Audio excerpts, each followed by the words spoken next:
And I echo the same comments from the employee earlier. This is by far the most accessible administration. They pick up the phone.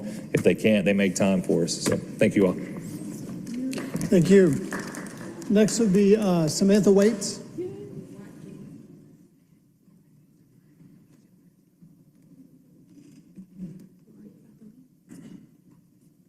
Samantha Waits. Watkins. Sorry. Watkins. Watkins. Yes, thank you. Welcome. 2 minutes. Samantha Watkins. I am here on behalf of People TV. I can't remember a time without People TV since I moved to Georgia. I moved in 1987, and I remember going to the TV station. It's my daughter. I remember the shows, the civil rights leaders, the people who made the station run and become alive.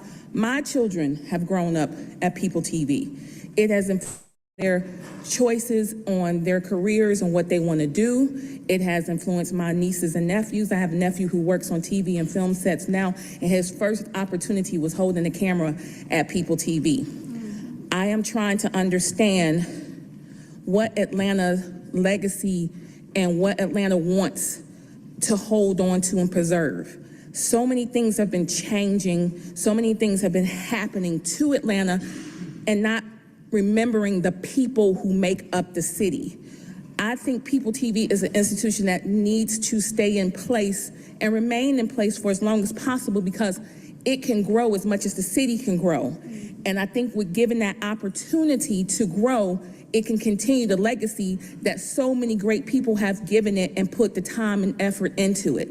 I think that the opportunity to work with Patricia Creighton and the staff that she has will be greatly influential. I also think that realistically, the budget that y'all give, the way she has made it work is like miracles, but we always put miracles, and miracle workers come from Black women. It's time to give her a rest, do what's right, provide the funding so that she can function correctly and the city can still have public access TV.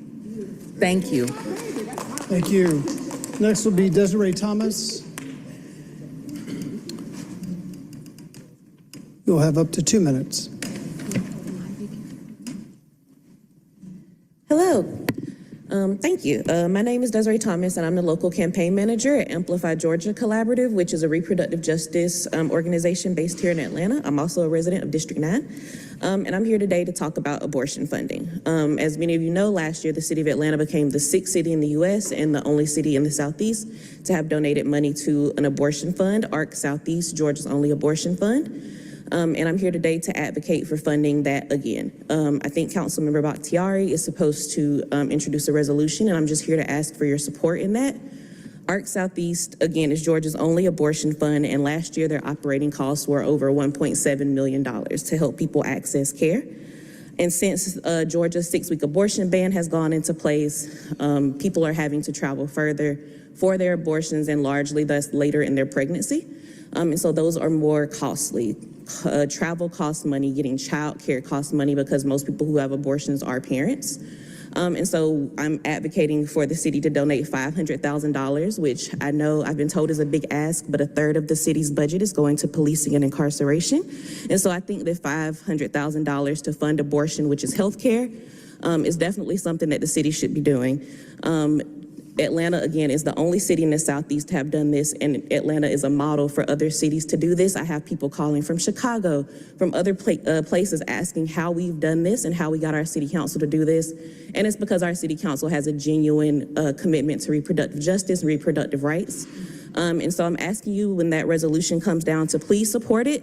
And if you want to talk more about the work that ARC Southeast does, the work that Amplify does, and how the city of Atlanta can work to advance abortion rights, please hit me up. I would love to talk to you. And yeah, thank you so much. Fund abortion. Thank you. Next up will be Bishop John Lewis. You will have up to 2 minutes. Greetings to our esteemed City Council, and to those of you who are present today and those who are watching us on TV.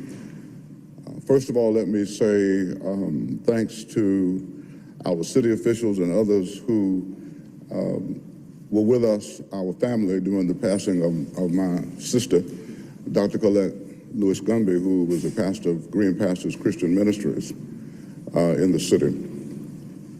I am here today to speak for People TV. I'm saying that we should return People TV back to the air immediately. For well over 37 years, People TV has afforded and provided a voice for Atlanta's grassroots community. The historic Vine City Civic Association, of which I serve as the chair of the board there for some time now, has had a TV show on People TV. And it has been because of this that many of the issues and concerns that we have had, we've been able to make them public as a result of being able to be on public TV to share our concerns.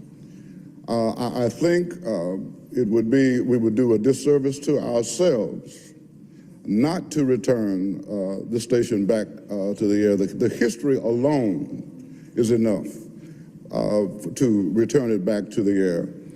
I think today we should be congratulating the management, the people of People TV, and not eliminating People TV from the air and returning it back immediately. Thank you so very much. Thank you.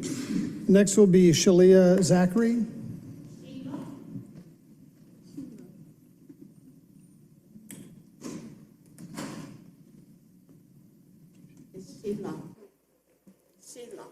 Thank you, Sheila. You'll have up to 2 minutes. Okay. Thank you. Good afternoon, everyone.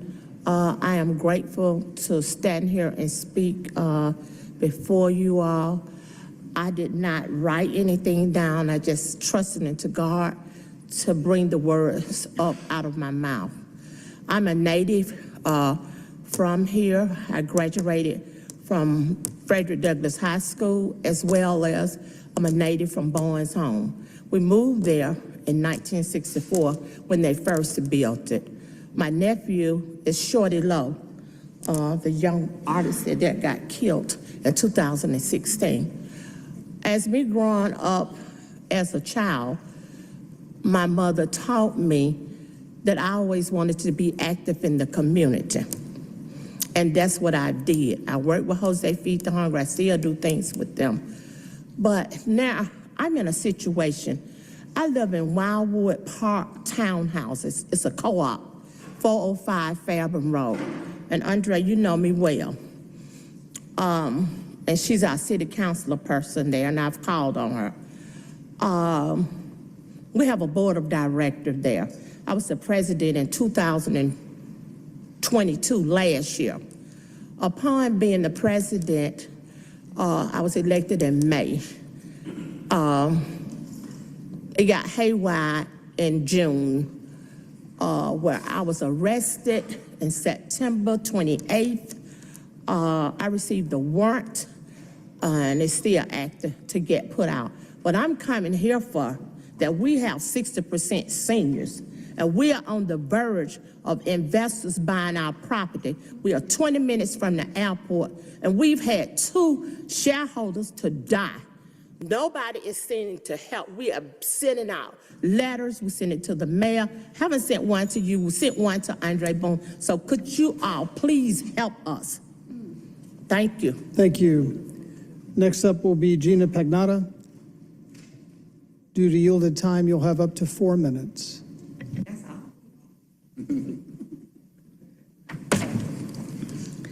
Good afternoon, City Council.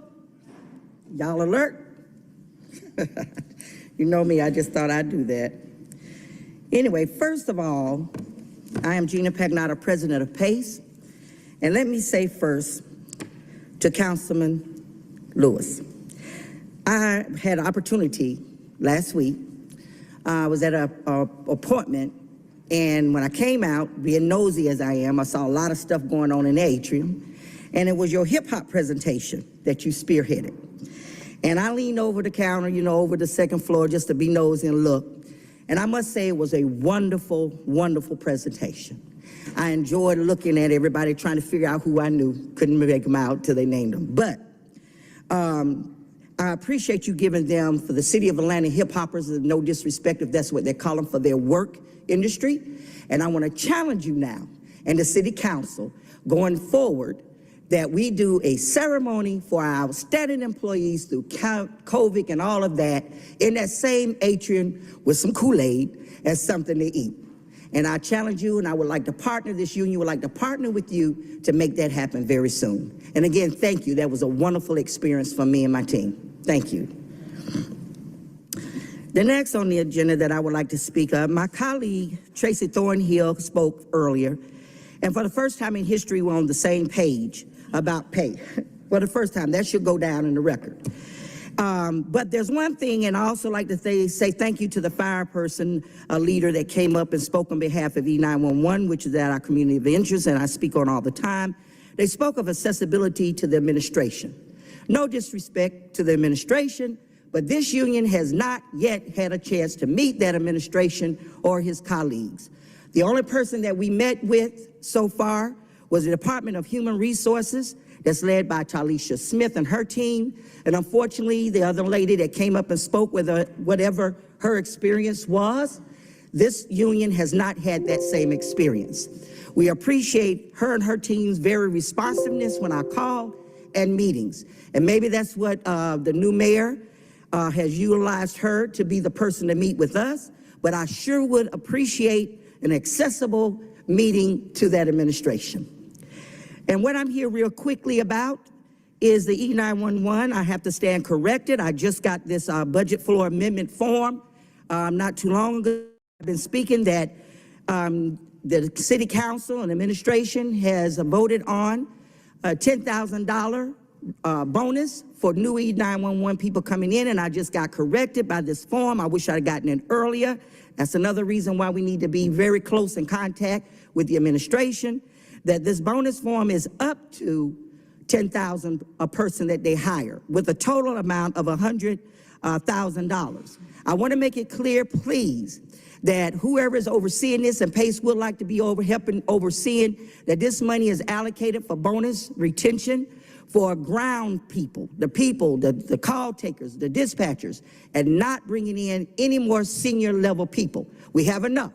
We have problems as it is with learning how to staff. No pun intended, no disrespect.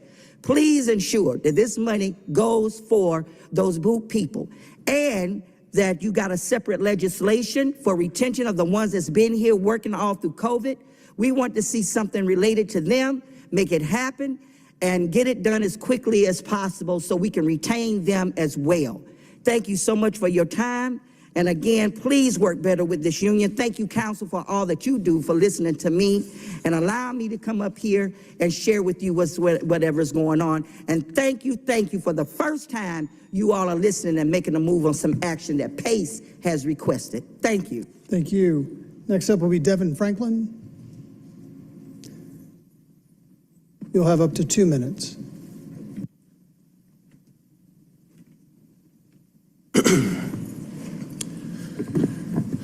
Raise your hands if you're glad I only have 2 minutes today. My name is Devin Franklin. I am Movement Policy Counsel for the Southern Center for Human Rights. I have 2 minutes today, and I'm going to move through several topics very fast. The first thing I will say is that it is really curious timing that I'm here, and we are having the debate over the budget being passed, as well as the curfew legislation.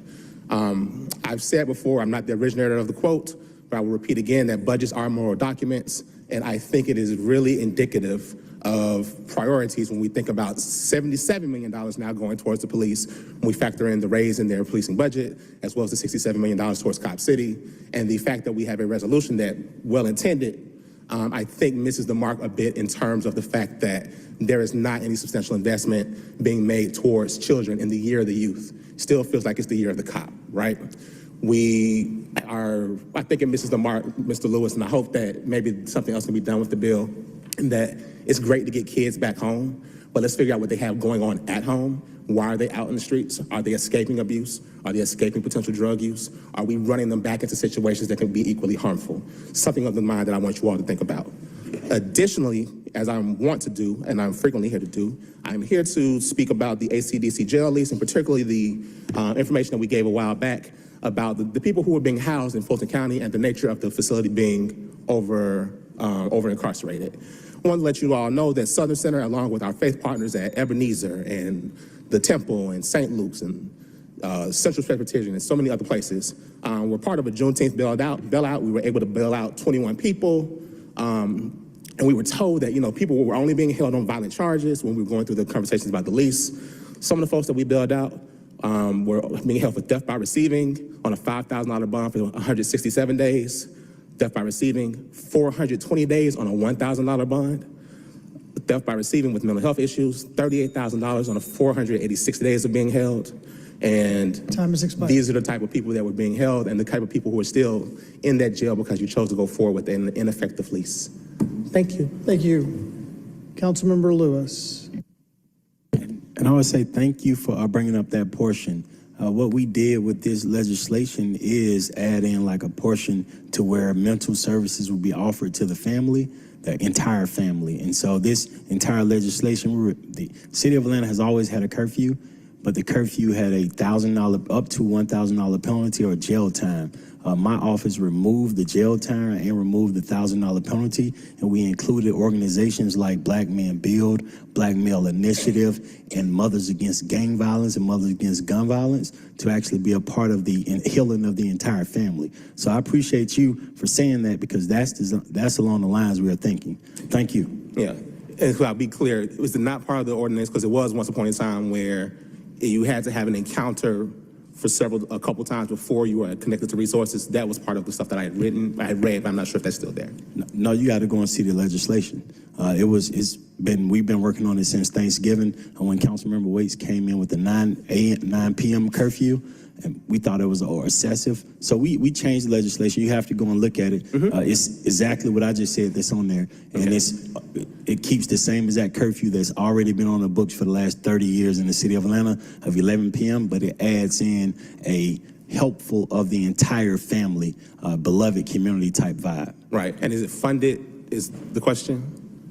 So there's funding given towards certain initiatives we've named. These programs haven't asked for $1. They do this work every day. They're asking, their hands open for the people. They want the souls. We work with a number of those organizations, but what I'm asking is... Mr. Franklin, I know we'd love to have a conversation, but if you want to have a conversation, let's have a sidebar. Yeah, we will. Thank you. Thank you.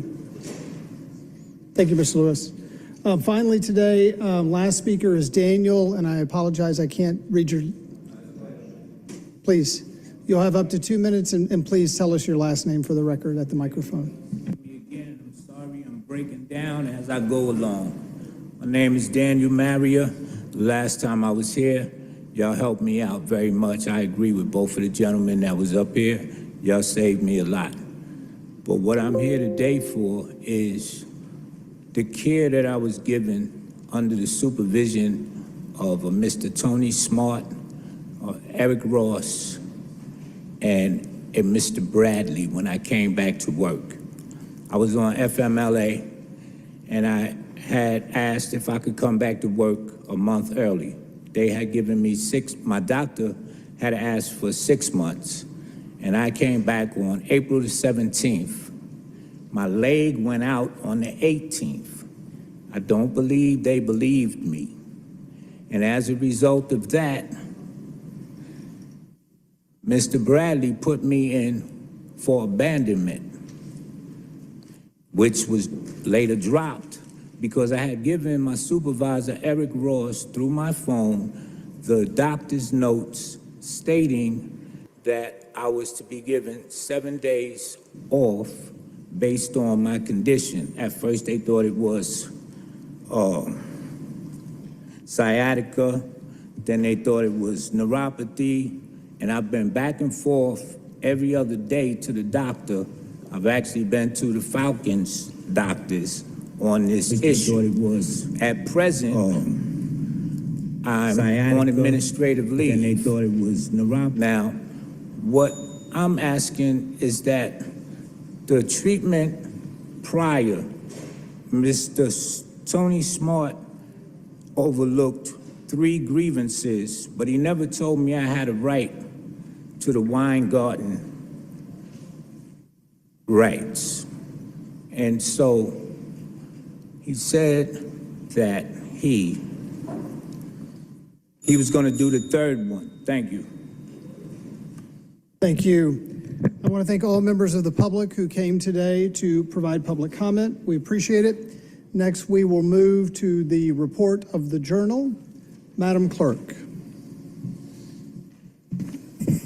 I, Vanessa Walden, interim municipal clerk of the City of Atlanta, hereby certify that the action minutes of the June 5th, 2023 regular meeting of the Atlanta City Council are true and correct. If there are no additions or changes to the minutes, I would entertain a motion to adopt. Moved by Councilmember Juan, seconded by Councilmember Bakhtiari. Any discussion on the motion to adopt the minutes? We do this via unanimous consent without objection. Any objection to the motion to adopt? Madam Clerk, please sound the count on the unanimous consent on the motion to adopt the Journal. Unanimous consents, 13 yeas, 0 nays. 13 yeas, 0 nays. The motion to adopt carries. Next, we'll move to communications. Madam Clerk.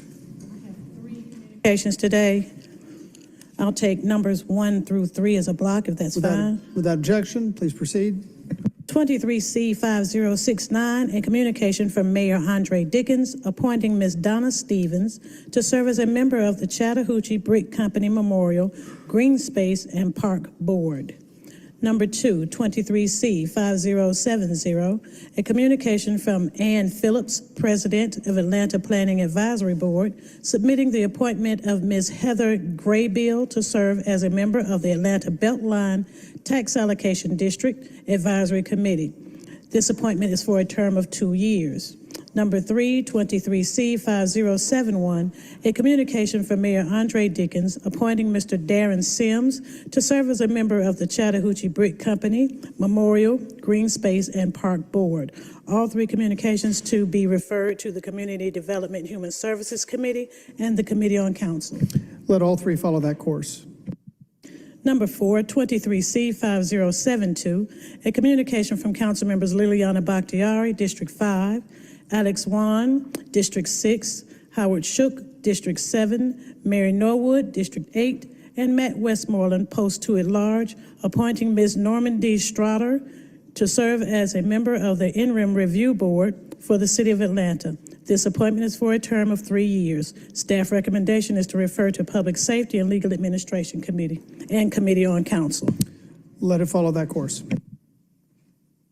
Number 5, 23C5073, a communication from Chief Procurement Officer Jadeep Manjunda, submitting the May 1st, 2023 through May 31st, 2023 monthly contracts report to the City of Atlanta Council and Clerk of Council pursuant to Section 2-1142 of the Atlanta City Code of Ordinances to accept and file. Let the item follow that course.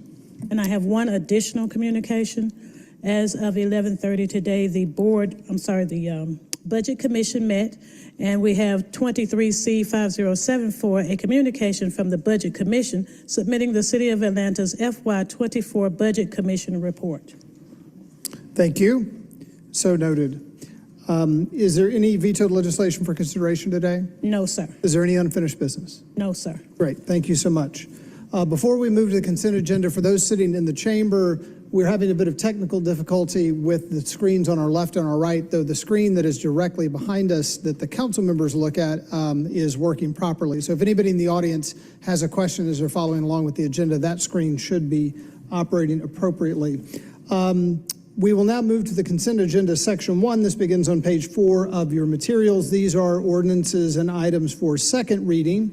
But before we have a motion to adopt, I want to ask if there's anything to be removed from the consent agenda. Councilmember Juan. Thank you, Mr. President. On page 7, item 14, which is 23-0-1188, this is the personnel paper.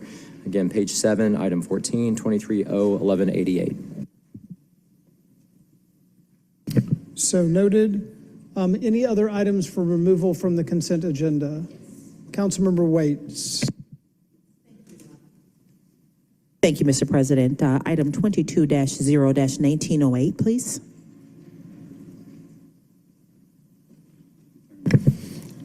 Yes. Where is that? Sorry. It's not on consent. Mr. President, Councilor Watt? I think what we're trying to do is pull off 23R 3750.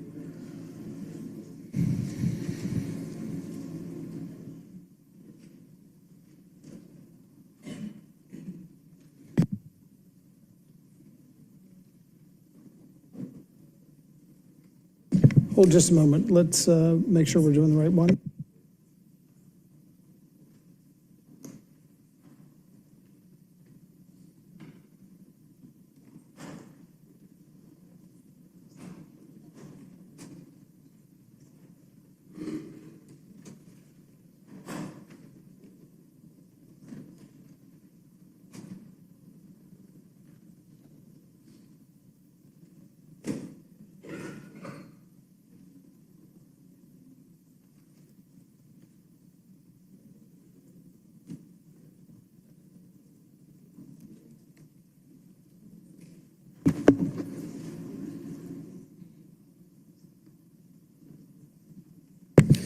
Councilmember Westmoreland, thank you for your help. 23-R-3750 is the item to be removed from consent. Any other items? Given those two items removed, I would entertain a motion to adopt the consent agenda section 1 with those items removed. Moved by Councilmember Wan, seconded by Councilmember Lewis. Is there any discussion on the motion to adopt the consent agenda section 1 with the two items removed? Seeing none, we'll move to a vote. Madam Clerk, please open the vote on the motion to adopt the consent agenda section 1.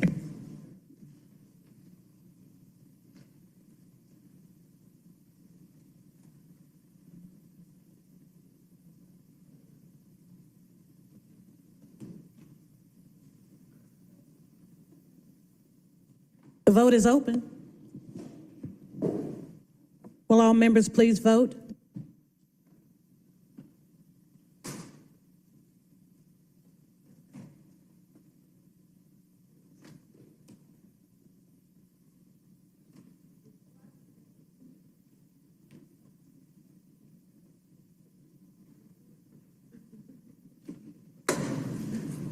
The vote is closed. 12 yeas, 0 nays. 12 yeas, 0 nays. The motion to adopt the consent agenda section 1 carries. Next, we'll move to the consent agenda section 2. Begins on page 26 of your materials. These are items and ordinances for first reading. The appropriate motion that I'll entertain here is a motion to refer. But before I do that, are there any items to be removed from the consent agenda section 2 today? Without that, I would entertain a motion to refer. Councilman Wan has moved a motion to refer the consent agenda section 2. Do I have a second? Seconded by Councilmember Bond. Is there any discussion on the motion to refer the consent agenda section 2? Hearing none, we'll move to a vote. Madam Deputy Clerk, please open the vote on the motion to refer. The vote is open.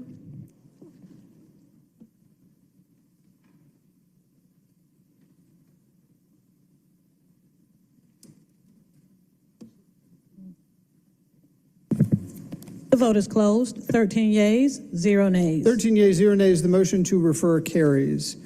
We will now move to the report of standing committees. First up today is the Public Safety and Legal Administration Committee, Chair Hillis.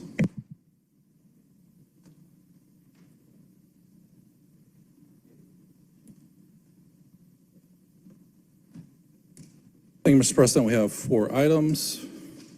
First up is 22-0-1908, an ordinance by Public Safety and Legal Administration Committee as amended by Public Safety and Legal Administration Committee to amend the City of Atlanta Code of Ordinances, Part 2, Chapter 106, Article 5, Section 106-227 to modify the unlawful hours of unaccompanied minors 16 years of age or younger from 11 p.m. to 6 a.m. on any day to the hours of 8 p.m. to 6 a.m. and to modify Friday and Saturday unlawful hours of unaccompanied minors 16 years of age or younger from 12 a.m. midnight to 6 a.m.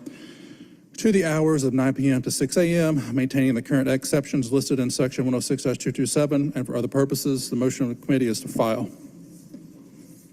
There's a motion to come out of committee to file 22-0-1908. Since it's coming out of committee, it does not need a second. Is there any discussion on the motion to file this item? Hearing none, we'll move to vote. Madam Clerk, please open the vote on the motion to file. Vote is open.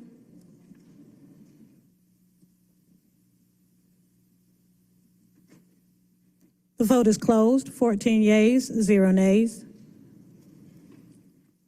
14 yeas, 0 nays. The motion to file carries.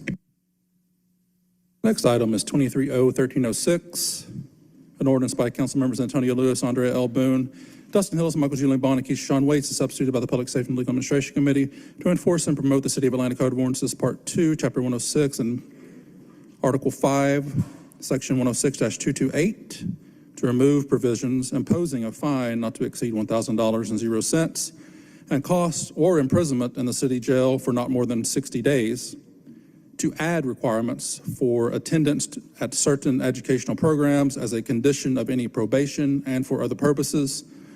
The vote on the committee is favorable on substitute. There's a motion to adopt coming out of committee on substitute 23-0-1306. It doesn't need a second. It's coming out of committee. Is there any discussion on the motion to adopt this item? Councilmember Bakhtiari. Thank you. Just because the wording is a bit fuzzy for me, can we kind of break down again what this exactly means? That we're doing what now? Yeah, I can speak to that, and then I'll defer to Councilmember Lewis, as there's been quite a bit of media coverage that's been not truthful about this. It does not change the hours of the curfew. Mm-hmm. All it does is remove the possibility of imprisonment or jail time on the second offense, and lowers that to probation and participation in educational programs, which I'm sure Councilmember Lewis can elaborate on. Okay, thank you. Councilmember Lewis. So the city of Atlanta has always had a curfew. I remember growing up and understanding that we had a curfew and trying to beat it. I remember running home when we would, when it was time for the curfew. So we've always had a curfew. This paper is actually about promoting and enforcing in a different kind of way. And so we removed two provisions from the curfew: the 60 days of jailing from the curfew and the up to $1,000 fine, because I don't think that we should be fining and jailing people for breaking curfew. What we did is add in a different measure. My office wanted to make sure that we passed legislation that was strong and firm, but it didn't hurt people. It didn't impact people forever. And so this legislation, it actually includes Black Men Build, Black Male Initiative, and Mothers Against Gun Violence and Mothers Against Gang Violence as well. These are programs that help the entire family. So after a second time of breaking curfew, a student and the parent and guardian would have to come to one of these programs. And that way and it would only be for 60 days. After that 60-day period, there would no longer be anything in the system, and God willing, will be done save some souls out here. Thank you. I appreciate that explanation. And yes, there has been misleading media coverage, so I appreciate the clarity on that. Any other discussion on the motion to adopt 23-0-1306 as substituted? Councilmember Lewis. I would also like to say that when we are passing a paper like this at 11 p.m., if you see a young person outside, they may be unsafe. When you talk to folks, you don't know if they may just ran away from their home. You don't know what they're out here doing. But if I see a young person out past 11, I know something may be wrong. And I think that we have to do something. We cannot be the council. As a young Black person, I keep seeing Breasiers die, and I keep seeing Camerons die. What am I going to do? Am I going to be sitting on my hands while this is going on, or am I going to try to save my city, help save the beloved community that I grew up in? And so that's what this paper is. This paper is a love paper. And so this is a firm love paper. Thank you. Any other discussion on this item? Hearing none, we'll move to a vote. Madam Clerk, please open the vote on the motion to adopt. The vote is open.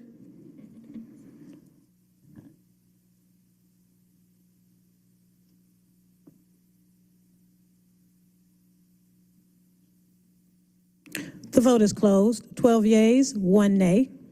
12 yeas, 1 nay. The motion to adopt carries.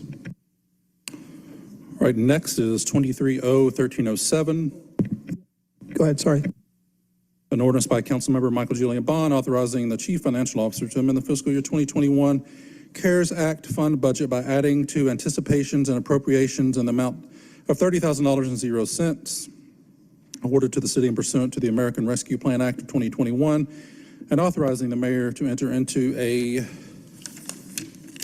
IGA with Invest Atlanta to support the One Safe City initiative, the total of which shall be utilized by Invest Atlanta to inform businesses, visitors, and residents of the city's One Safe City initiative, and to conduct targeted outreach to businesses and community groups to raise awareness of public safety activities and for other purposes. The motion of the committee is to file, as this had another paper that we adopted in its place instead. There's a motion coming out of committee to file 23-0-1307. It doesn't need a second. Is there any discussion on the motion to file? Hearing none, we'll move to vote. Madam Clerk, please open the vote on the motion to file this item. The vote is open.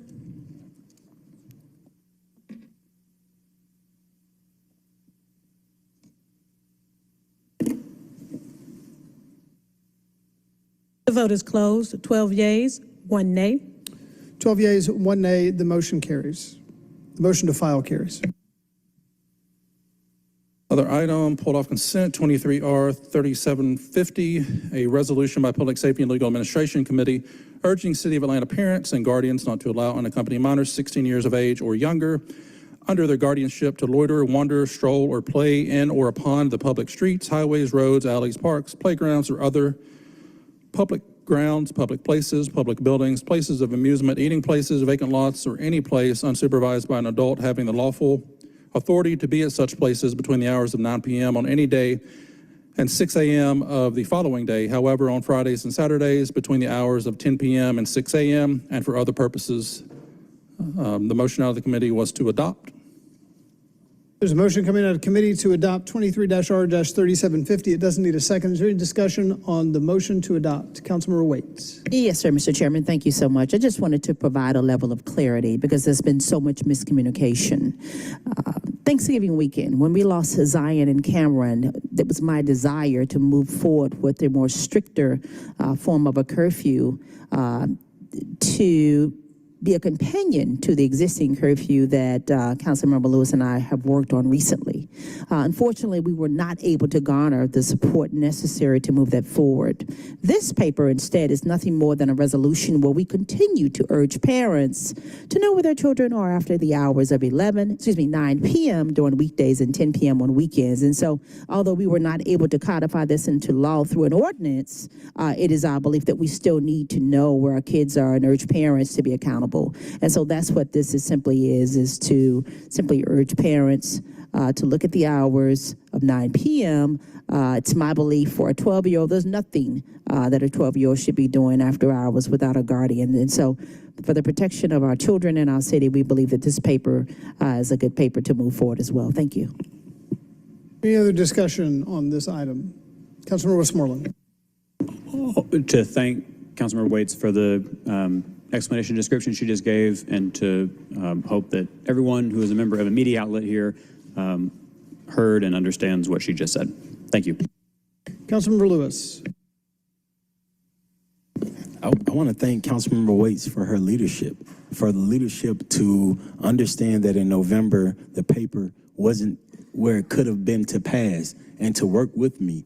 This is your count. This is the citizens of Atlanta, council members actually meeting outside of work, hammering out some stuff and bringing back a more perfect paper that took about 6 months to actually get done. So I want to say thank you, and I understand your expertise from the state side. You've been a state rep and coming over to city council, because this is the way you actually get it done. I appreciate you on that. Mr. Lewis, thank you for the partnership. Any other discussion on the motion to adopt 23-R-3750? Hearing none, we'll move to vote. Madam Clerk, please open the vote on the motion to adopt. The vote is open.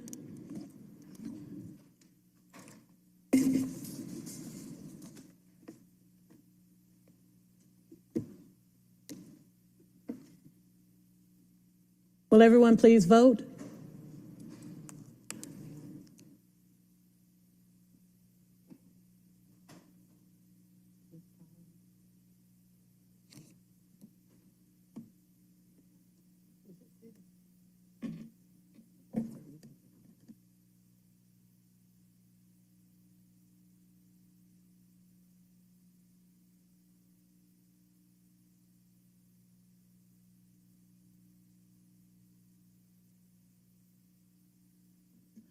The vote is closed. 11 yeas, 3 nays. 11 yeas, 3 nays, the motion carries. That completes the report of the Public Safety and Legal Administration Committee. Thank you. Thank you. Next up will be the City Utilities Committee. Chair Winston. Thank you, Mr. President. We have no report today. Thank you. Next up will be the Community Development and Human Services Committee. Chair Dozier.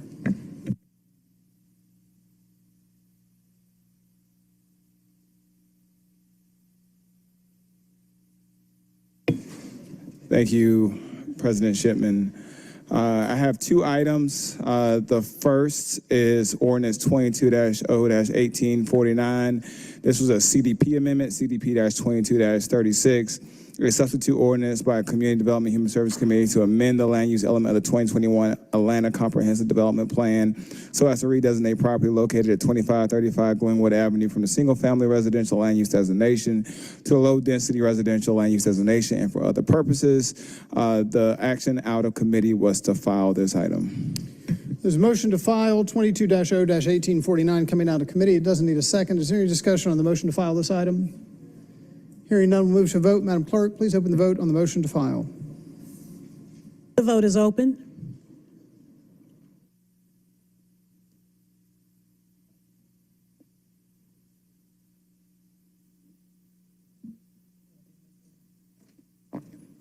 The vote is closed. 12 yeas, 0 nays. 12 yeas, 0 nays. The motion carries. All right, our next item was ordinance 23-0-1298, an ordinance by Councilmember Mary Norwood to name 473 Woodward Way Northwest, Fulton County Tax Parcel Identification Number 17014400408882, Betty Young Park, to waive certain provisions of Section 138-8 and 2-2 of the City of Atlanta Code of Ordinances and for other purposes. Colleagues, this was favorable on condition. However, that condition has not been made. I believe the author would like to issue a motion related to this. Yes, Mr. Chair, I'd like to move that we hold it in the breast of council. It's ready to go, and so as soon as that MOU comes to us, then we can move it forward. So motion to hold in the breast of council. So just for those following along, there's a motion coming out of committee to adopt 23-0-1298. Councilmember Norwood has made a motion to hold in the breast of council. That's been seconded by Councilmember Westmoreland. It's not a debatable motion, so we'll move directly to a vote. Madam Clerk, please open the vote on the motion to hold 23-0-1298 in breast of council. Just a reminder, colleagues, this is a majority vote to pass. The vote is open.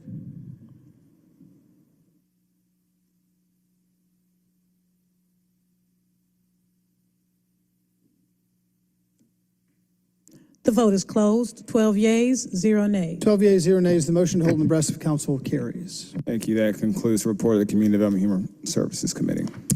Thank you, Chair Dozier. Next up will be the Transportation Committee. Chair Faroki.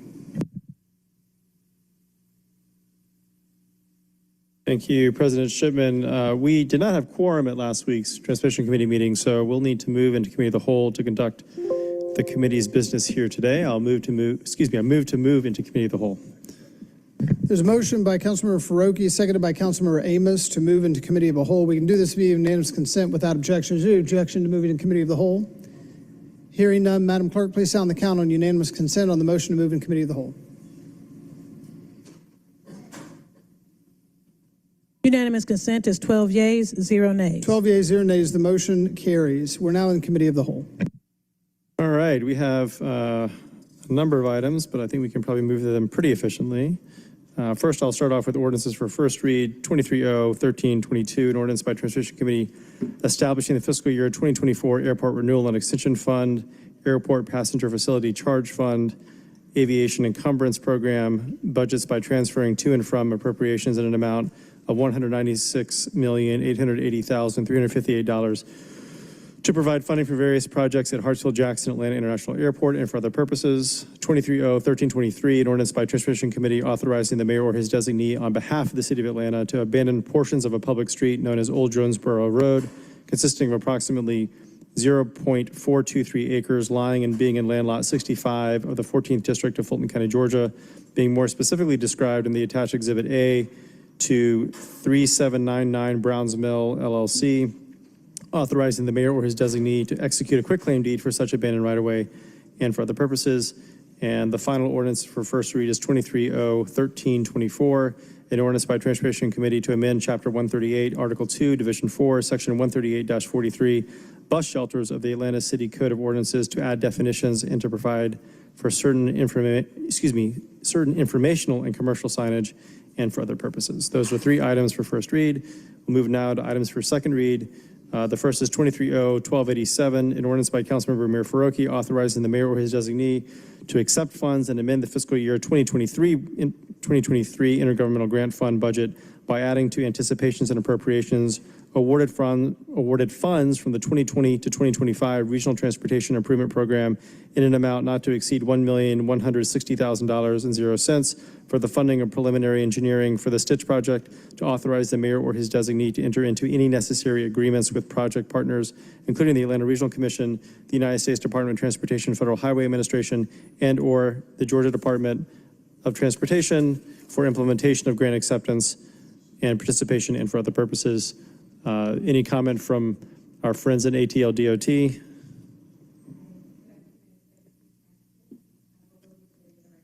ATL DOT. Sir, mic on. This paper is to support the project management of the Stitch and support the Atlanta Downtown Improvement District for an authorized acceptance of this award in the amount of $1.16 million for preliminary engineering for the Stitch project. Thank you. Thank you. I'll move to approve. There's a motion to adopt by Councilmember Farokhi. There's a second by Councilmember Juan, 23-0-1287. Is there any discussion on the motion to adopt this item? Hearing none, we'll move to a vote. Madam Clerk, please open the vote on the motion to adopt. The vote is open.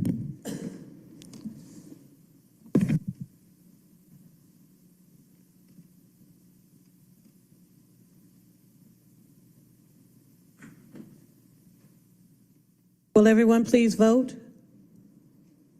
The vote is closed. 12 yeas, 1 abstention, 0 nays. Councilmember Dozier would like to explain your abstention. Yes, so I serve on the board of the Atlanta Downtown Improvement District Board, and just out of abundance of caution, felt that it was prudent for me to abstain from this vote. Thank you, Councilmember Dozier. The motion is adopted, 12 yeas, 1 abstention. Next item, 23-0-1288, an ordinance by Councilmember Mayor Farokhi authorizing the mayor or his designee, including the Commissioner of the Department of City Planning, to accept grant award funds from the U.S. Department of Transportation in an amount not to exceed $1,200,000.00 for preliminary engineering for the Peachtree Street Streetscape Project, GDOT PI 00192-202, authorizing the Chief Financial Officer to amend the fiscal year 2024 intergovernmental grant fund budget as shown herein, authorizing the mayor or his designee to enter into agreements for the acceptance of the grant and implementation of the project with the United States Department of Transportation, the Georgia Department of Transportation, and the Atlanta Downtown Improvement District, and for other purposes. We'll need to substitute this paper to add the funding source. I'll move to do so. Let's go ahead and move to adopt and then move to substitute. So we'll have it on the floor. Okay. I'll move to adopt the paper as read in. There's a motion to adopt 23-0-1288 by Councilmember Farokhi, seconded by Councilmember Juan. Councilmember Farokhi. Now I'll move to adopt the substitute paper with the funding source. Usually we do it the other way around, I'm pretty sure, but yeah. Oh, yeah. Either way. Motion to substitute by Councilmember Farokhi, seconded by Councilmember Juan. Is there any discussion on the motion to substitute? Hearing none, we'll move to a vote. Madam Clerk, please open the vote on the motion to substitute. 1 moment, please.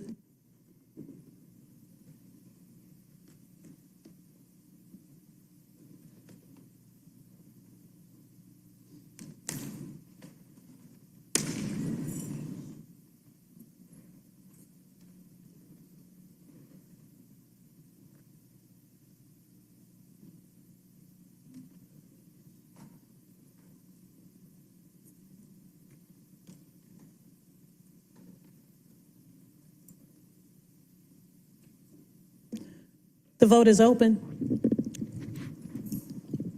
Will everyone please vote?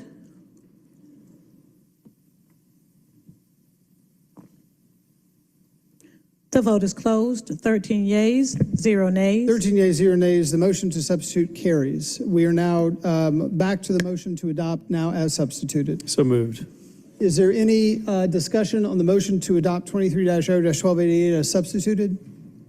Hearing none, we'll move to a vote. Madam Clerk, please open the vote on the motion to adopt this item as substituted. The vote is open.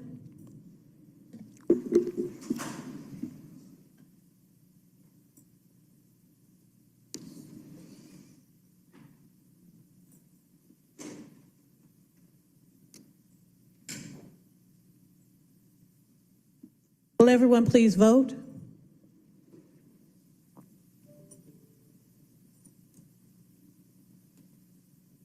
The vote is closed. 13 yeas, 0 nays. 13 yeas, 0 nays. The motion to adopt as substituted carries.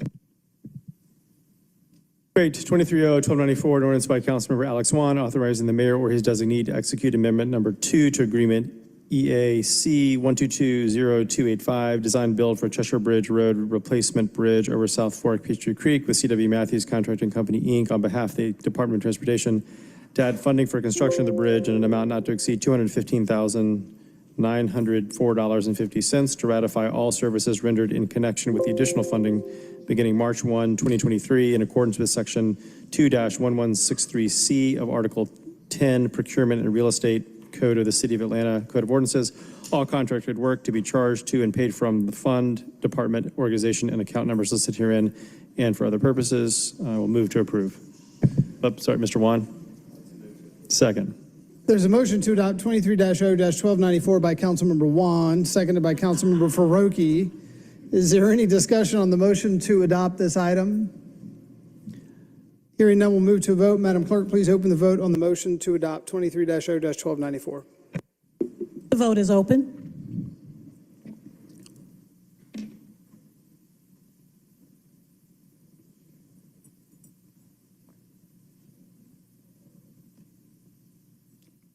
Will everyone please vote?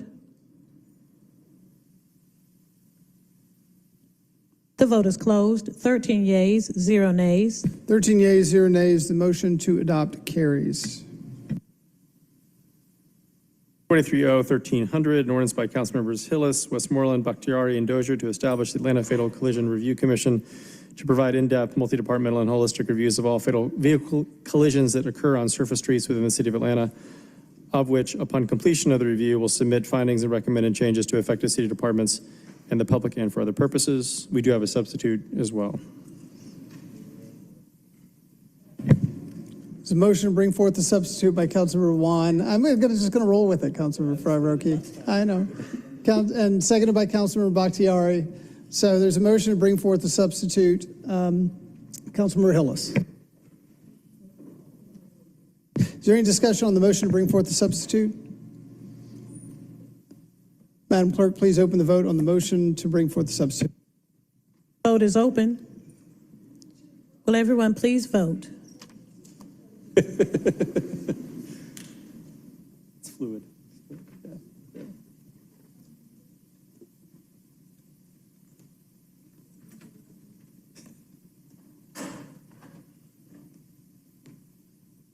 The vote is closed. 10 yeas, 0 nays. 10 yeas, 0 nays. The motion to bring forth the substitute carries.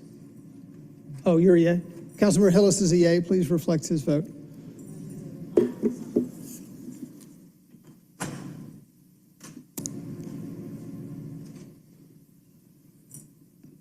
$11 yeas, 0 nays. 11 yeas, 0 nays. The motion to bring forth the substitute carries. I'll move to approve. Councilmember Hillis may have a comment. Yeah. There's a motion to approve 23-0-1300 as substituted by Councilmember Faroki, seconded by Councilmember Hillis. Is there any discussion on this item? Councilmember Hillis. Thank you, Mr. Chair, Mr. President, Mr. Chair. Would ask my colleagues to support this. Unfortunately, from 2018 to 2022, there were over 350 traffic-related deaths on streets within the city of Atlanta. 10% of those are on our high injury network, and another, I believe, 42% are on state service streets, which we don't necessarily control the streets of, but the state has made it clear that we should support the sidewalks and pedestrian infrastructure of. As has been the case through many cities, accident investigation historically ends with the police. And unfortunately, a lot of the issues aren't brought forth to transportation departments, but a number of cities, like ours, Boston, New York, Indianapolis, and a few others have established these committees where after an accident takes place, we will get the police report, the commission will, we will look at changes that could be made with city infrastructure or enforcement or other matters and make those recommendations, and with the goal being that we will see a reduction in our traffic deaths and serious injuries as a result of those changes brought to the attention of different city departments. So again, would ask my colleagues to support this. Councilmember Juan. Thank you, Mr. President. I'm supportive of the paper. I guess I'm just curious as I'm looking through it quickly why there's not necessarily a reporting mechanism back to the committee's purview. I just would hate for the hard work of this department or this commission simply to go to the department with no other public accountability in terms of implementation or recommendation. So I don't know if that was intentional or we just we have faith that, given the severity and seriousness of this matter, that we'll have the actions that we want. Councilmember Hillis. Yes, so it's not put in here technically that it report back to the committee. However, it will issue yearly reports to the public, which of course we will have access to. And it also is in here that the departments will have 60 days to respond to this commission's recommendations. So I would just say, I would perhaps, let's not amend the paper, but maybe to the council staff that supports Transportation Committee, just at some point, make sure that it is distributed to. Yes, I did have that discussion. I don't know that it didn't end up in the paper, but making at least a summary of this report part of the Transportation's quarterly report to the Transportation Committee.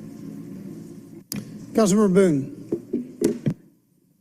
Mr. President, I would like to add my name to this piece of legislation, please. Thank you.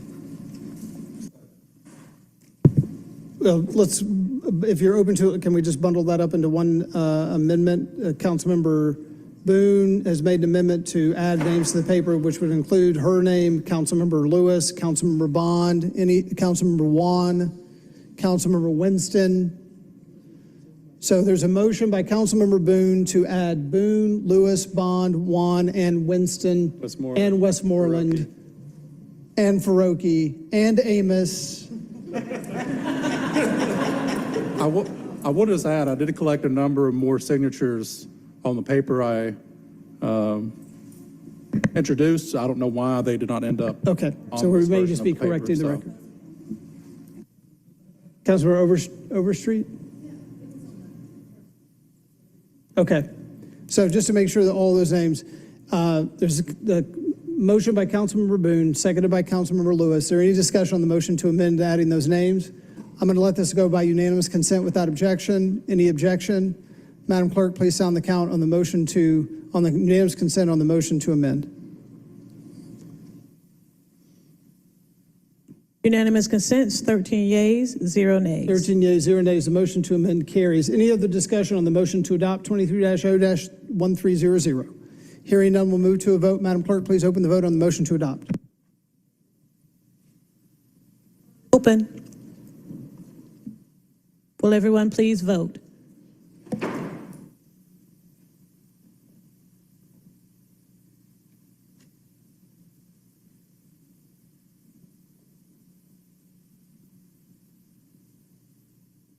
Will everyone please vote?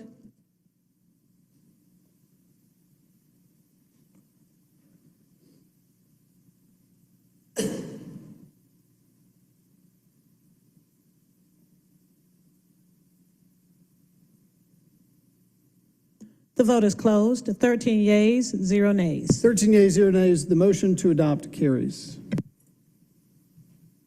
Our next item is 23-0-1301, an ordinance by Councilmember Dustin Hillis, waiving the sidewalk requirements of section.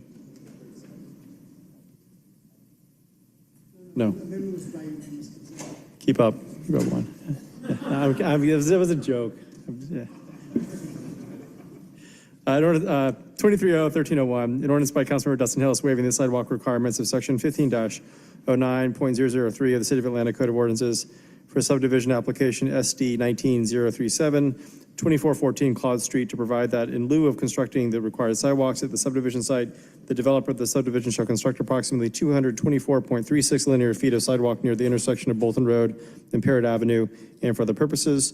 I move to amend to attach Exhibit A and replace Department of Public Works with ATL DOT in the legislation. All this was included in a packet provided to council prior to this report. So motion to amend as stated.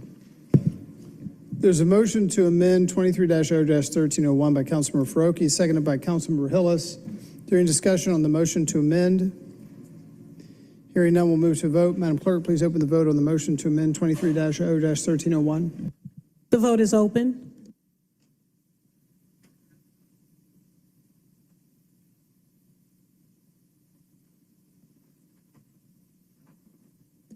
Will everyone please vote?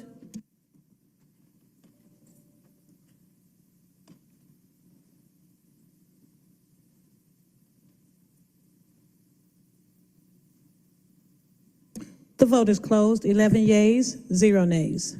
11 yeas, 0 nays. The motion to amend carries. Councilmember Faroki, would you like to make a motion? Yep, motion to approve is amended.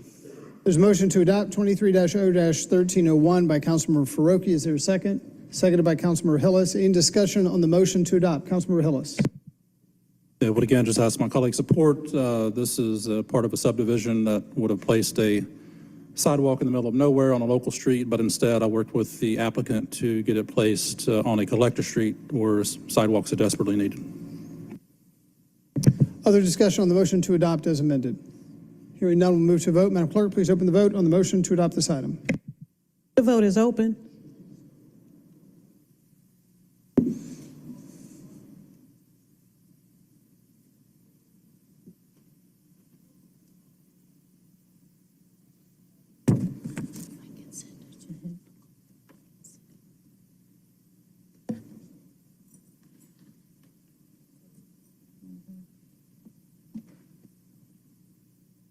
The vote is closed. 11 yeas, 0 nays.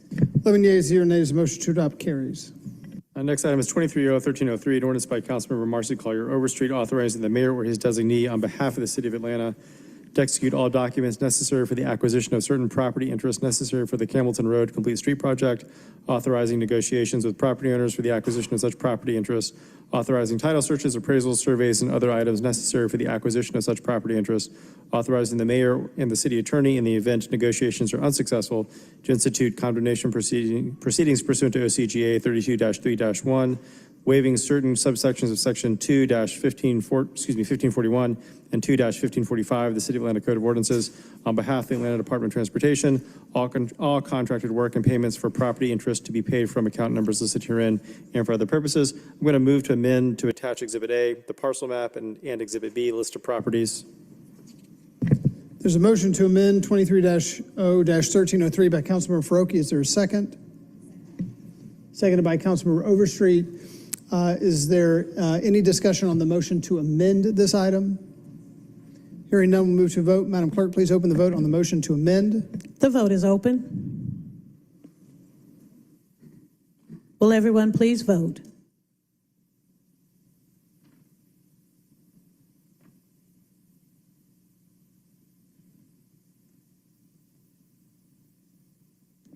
The vote is closed. 10 yeas, 0 nays. 10 yeas, 0 nays. The motion to amend carries. I'll move to approve as amended. There's a motion by Councilmember Faroki, seconded by Councilmember Wand, to adopt 23-0-1303 as amended. Is there any discussion on the motion to adopt this item? Hearing none, we'll move to a vote. Madam Clerk, please open the vote on the motion to adopt. The vote is open. Will everyone please vote?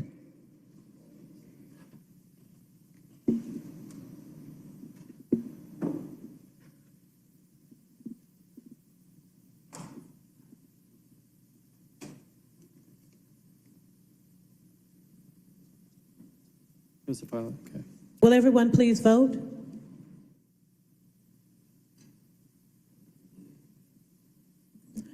Is closed. 10 yeas, 0.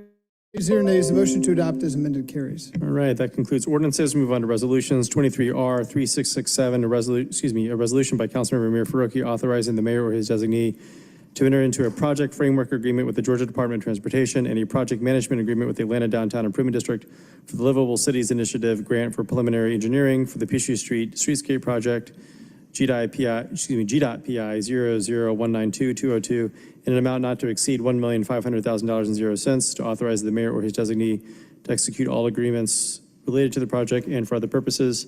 I'll move to approve. There's a motion to adopt 23-R-3667 by Councilmember Faruqi. Is there a second? Seconded by Councilmember Amos. Any discussion on the motion to adopt this item? Hearing none, we'll move to a vote. Madam Clerk, please open the vote on the motion to adopt. The vote is open.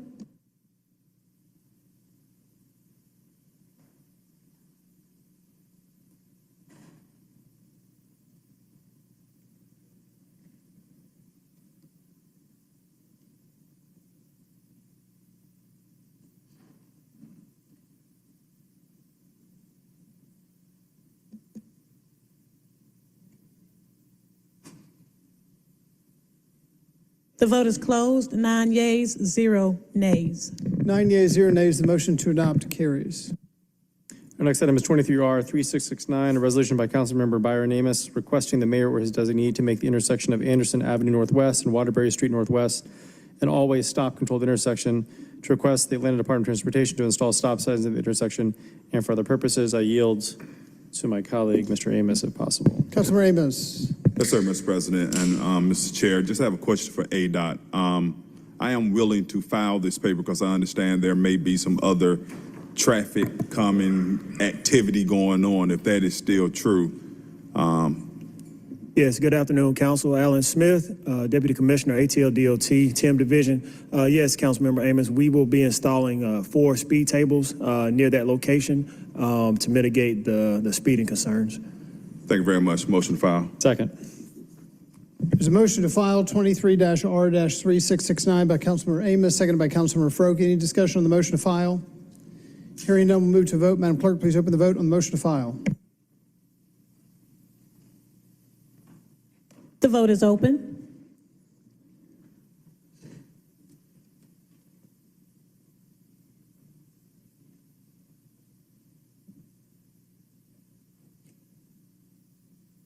Will everyone please vote?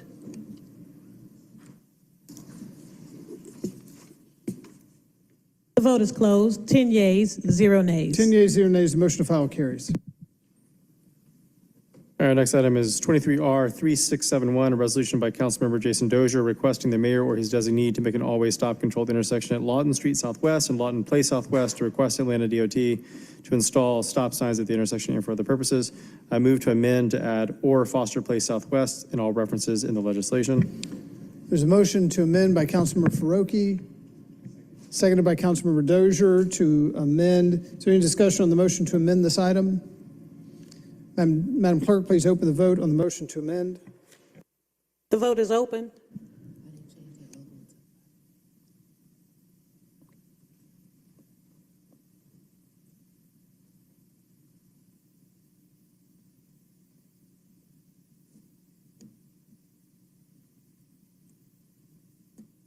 The vote is closed. 11 yeas, 0 nays. 11 yeas, 0 nays. The motion to amend carries. I'll move to approve as amended. There's a motion to adopt as amended by Councilmember Faruqi, seconded by Councilmember Dozier, 23-R-3671. Any discussion on the motion to adopt this item as amended? Hearing none, Madam Clerk, please open the vote on the motion to adopt. The vote is open.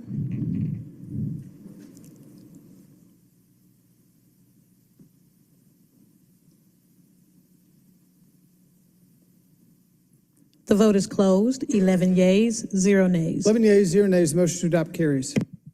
All right, we're going to take a few as a block now. 23R, we're going to take items 13, 14 through 18, number 19, and 22 as a block. So 23R 3672, a resolution by Councilmember Jason Dozier requesting the mayor or his designee make an always stop controlled intersection at Lawton Street Southwest and Matthew Street Southwest, to request the Atlanta DOT to install stop signs at the intersection and for other purposes. 23R3673, a resolution by Councilmember Jason Dozier requesting the mayor or his designee to make an always stop controlled intersection at Oakland Drive Southwest, Ewing Place Southwest, and Westboro Drive Southwest to request the Atlanta Department of Transportation to install stop signs at the intersection and for other purposes. 23R3674, a resolution by Councilmember Jason Dozier requesting the mayor or his designee to make an always stop controlled intersection at Oakland Drive Southwest and Montreat Avenue Southwest to request the ATL DOT to install stop signs at the intersection and for other purposes. 23R3675, a resolution by Councilmember Jason Dozier requesting the mayor or his designee to make an always stop controlled intersection at Oakland Drive Southwest and Richland Road Southwest to request the ATL DOT to install stop signs at that intersection and for other purposes. Item 17, 23R3676, a resolution by Councilmember Liliana Bakhtiari requesting the mayor or his designee to make the intersections of McClendon Avenue Northeast, Connecticut Avenue Northeast, and Ridgewood Road Northeast, always stop controlled intersections, to request the Atlanta Department of Transportation to install stop signs at the intersections and for other purposes. Item 18, 23R3677, a resolution by Councilmember Liliana Bakhtiari requesting the mayor or his designee to install traffic calming devices on Oakview Road Southeast and Oakview Road Northeast from Hosea L. Williams Drive Northeast at the Kirkwood Triangle to 2nd Avenue Northeast and for other purposes. Item 19, 23R3678, a resolution by Councilmember Liliana Bakhtiari requesting the mayor or his designee to make the intersections of Oakview Road Southeast and Palatka Street Southeast, Oakview Road Southeast, and Douglas Street Southeast, always stop controlled intersections to request the Atlanta Department of Transportation to install stop signs at the intersections and for other purposes. And item 22, a resolution by Councilmember Alex Wan requesting the mayor or his designee to make the intersections of East Sussex Road Northeast and East Rock Springs Road Northeast, East Sussex Road Northeast, and Berkshire Road Northeast, always stop controlled intersections to request that the ATL DOT install stop signs at the intersections and for other purposes. I'll move to approve those items as a block.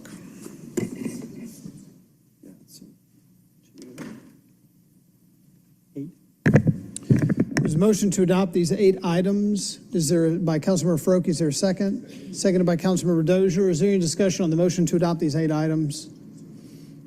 Hearing none, we'll move to a vote. Madam Clerk, please open the vote on the motion to adopt these items.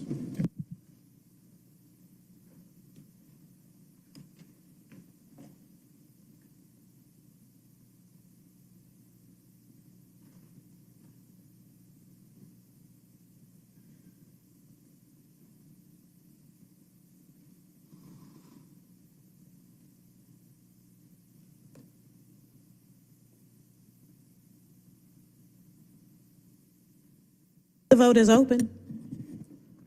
Will everyone please vote?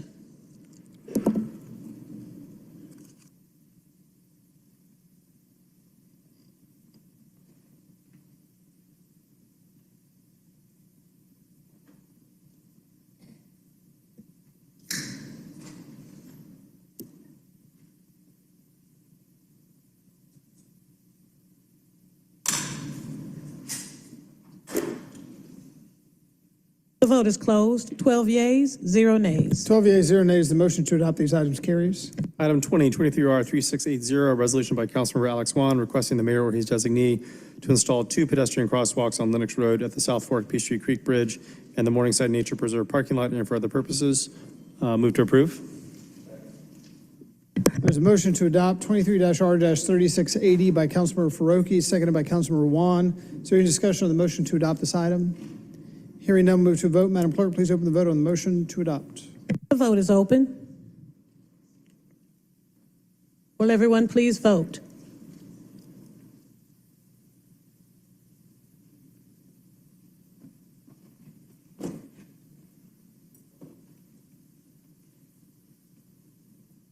The vote is closed. 12 yeas, 0 nays.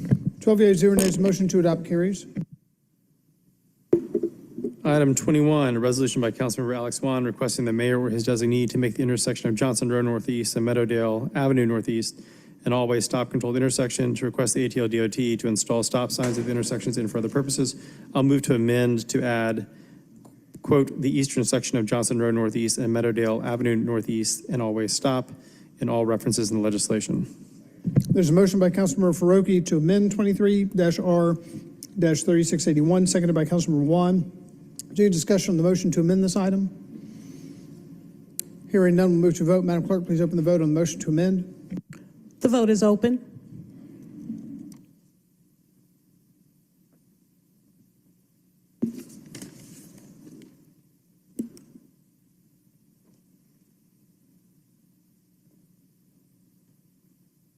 The vote is closed. 12 yeas, 0 nays. 12 yeas, 0 nays. The motion to amend carries. Move to approve is amended. It's a motion to approve, adopt 23-R-3681 by Councilmember Faroki as amended, seconded by Councilmember Juan. Excuse me. Is there any discussion on the motion to adopt this item as amended?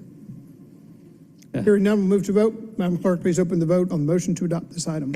Our President Pro Tem needs to get ready. It looks like Councilman Shipman's about to. I just get so excited for Committee of the Whole. Yeah. The vote is open. Will everyone please vote?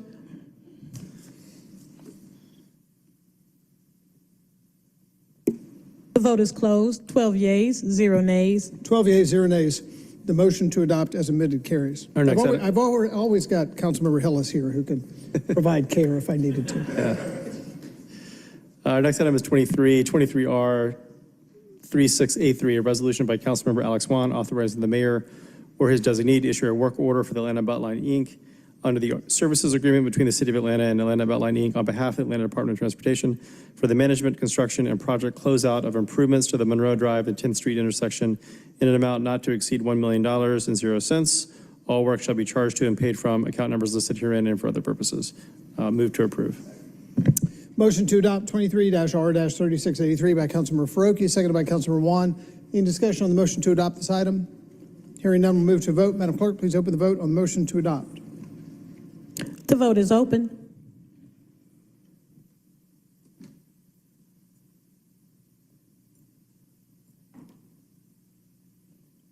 The vote is closed. 12 yeas, 0 nays. 12 yeas, 0 nays. The motion to adopt carries. Move to approve. We did. I'm sorry. Item 24, 23R 3684, a resolution by Councilmember Mary Norwood authorizing the mayor or his designee to execute a project management agreement with the Buckhead Community Improvement District for the West Paces Ferry Road resurfacing and safety improvements project to execute any required agreements for project participation and implementation on behalf of the Atlanta Department of Transportation in an amount not to exceed $7,800,000 and 0 cents. All contracted work to be charged to and paid from the fund, department, organization, and the account numbers listed herein and for other purposes. I'll move to substitute the paper to add the funding source as provided in your packet earlier today. Second by, sorry. There's a motion to amend by Councilmember Faroki, 23-R-3684, seconded by Councilmember Juan. Is there any discussion on the motion to amend? Hearing none, we'll move to vote. Madam Clerk, please open the vote on the motion to amend this item. The vote is open.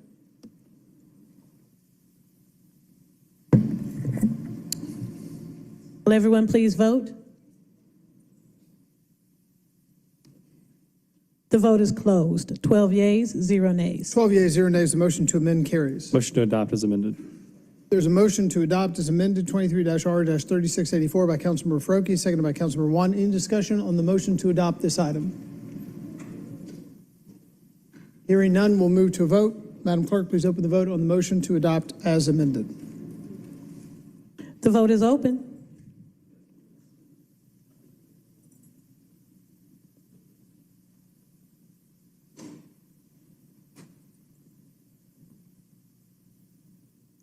The vote is closed. 11 yeas, 0 nays. 11 yeas, 0 nays. The motion to adopt as amended carries. Item 25, 23R 3685, a resolution by Councilmembers Hillis, Westmoreland, Bakhtiari, Faroki, Winston, and Dozier requesting that the mayor issue instructions to the appropriate executive branch departments to establish policies on street width, lane width, crosswalks, and bulb outs to promote safe, livable streets and environmentally sustainable transportation choices. And for the purposes, I move to amend the paper to revise the second be it further resolved clause as included in your packets. There's a motion by Councilmember Faroki to amend 23-R-3685. Is there a second? Seconded by Councilmember Westmoreland. Is there any discussion on the motion to amend this item? Given the nature of the amendment, we can do this via unanimous consent. Any objection? Madam Clerk, please sound the count on unanimous consent on the motion to amend.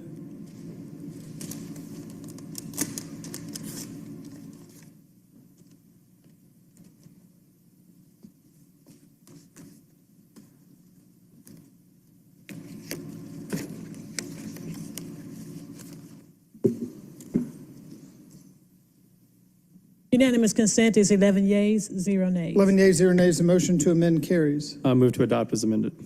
There's a motion to adopt 23-R-3685 as amended by Councilmember Faroki. Is there a second? Seconded by Councilmember Hillis. Any discussion on the motion to adopt as amended? Councilmember Hillis. Again, this is another safety item that I authored and introduced. Would ask for my colleagues' support on it. We've done a lot over the past few years in adopting the Vision Zero plan. We've reduced the speed limits of the number of streets to 25 miles per hour. However, people are generally going to go the speed of what their lane width allows them to do. You know, I have streets that have 25 to 35 mile per hour speed limits. They have 13 to 15 foot lane widths, which is what you should be seeing on the interstate or state divided highways. So this will make it clear that this body supports safer streets, which one place that begins is smaller lane widths that make people do those posted speed limits. So I'd ask for everyone to support. Thank you. Any other discussion on the motion to adopt this item? Hearing none, we'll move to a vote. Madam Clerk, please open the vote on the motion to adopt. The vote is open. Will all members please vote?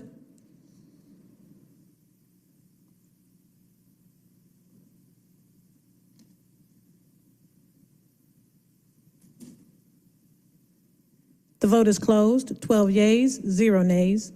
12 yeas, 0 nays, the motion to adopt as amended carries. Item 26, a resolution by Councilmembers Hillis and Westmoreland requesting the mayor or his designee to remove the parking restrictions on the southbound and westbound side of Adams Drive Northwest from Rando Lane Northwest to Ladon Lane Northwest and prohibit parking on the northbound east side of Adams Drive from Rando Lane Northwest to Ladon Lane Northwest. Install signage at the appropriate locations along the prohibited area and for other purposes. I will move to approve. There's a motion to adopt 23-R-3687 by Councilmember Faroki. Is there a second? Seconded by Councilmember Juan. Any discussion on the motion to adopt this item? Hearing none, we'll move to a vote. Madam Clerk, please open the vote on the motion to adopt. The vote is open.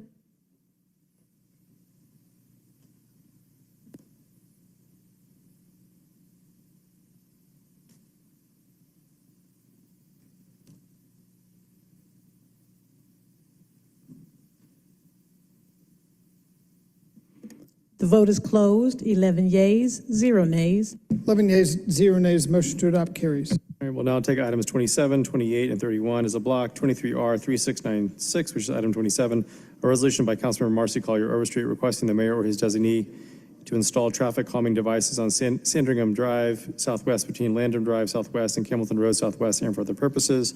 Item 28, 23R3697, a resolution by Councilmember Marcy Collier Overstreet requesting the mayor or his designee to install traffic calming devices on Windsor Drive Southwest between Landham Drive Southwest and Sandringham Drive Southwest and for other purposes.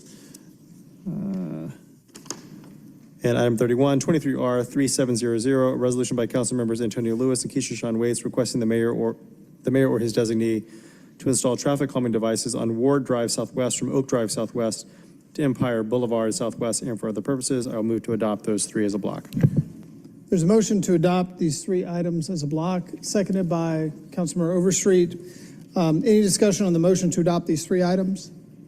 Hearing none, we'll move to a vote. Madam Clerk, please open the vote on the motion to adopt these three items. The vote is open.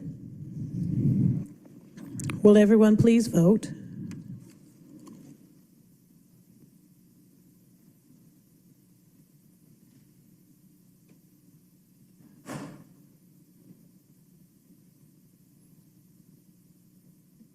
The vote is closed. 9 yeas, 0 nays. 9 yeas, 0 nays. The motion to adopt these three items carries.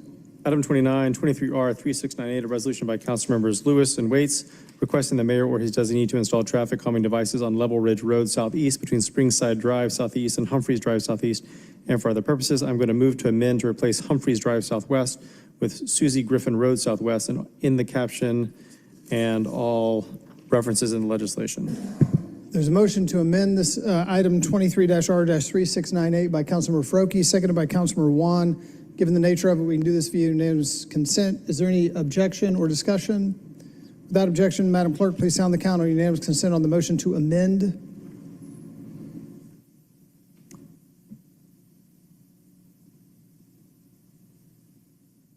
Unanimous consent is 9 yeas, 0 nays. 9 yeas, 0 nays. The motion to amend carries.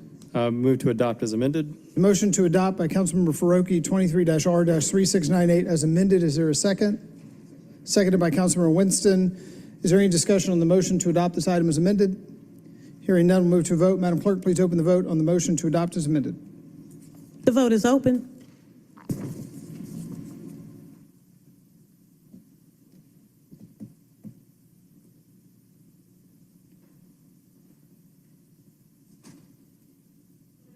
Vote.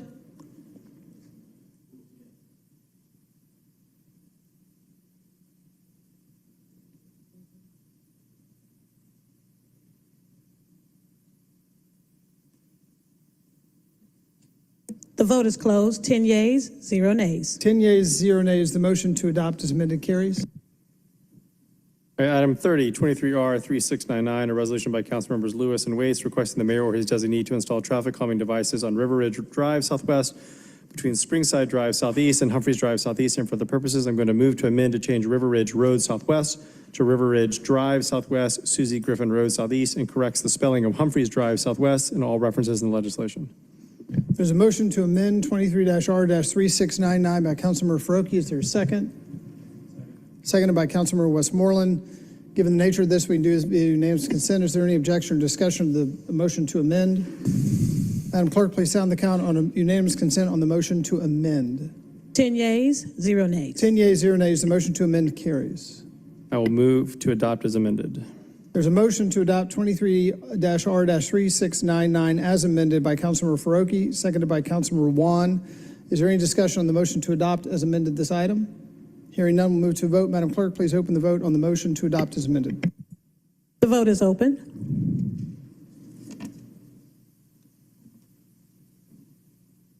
Would everyone please vote?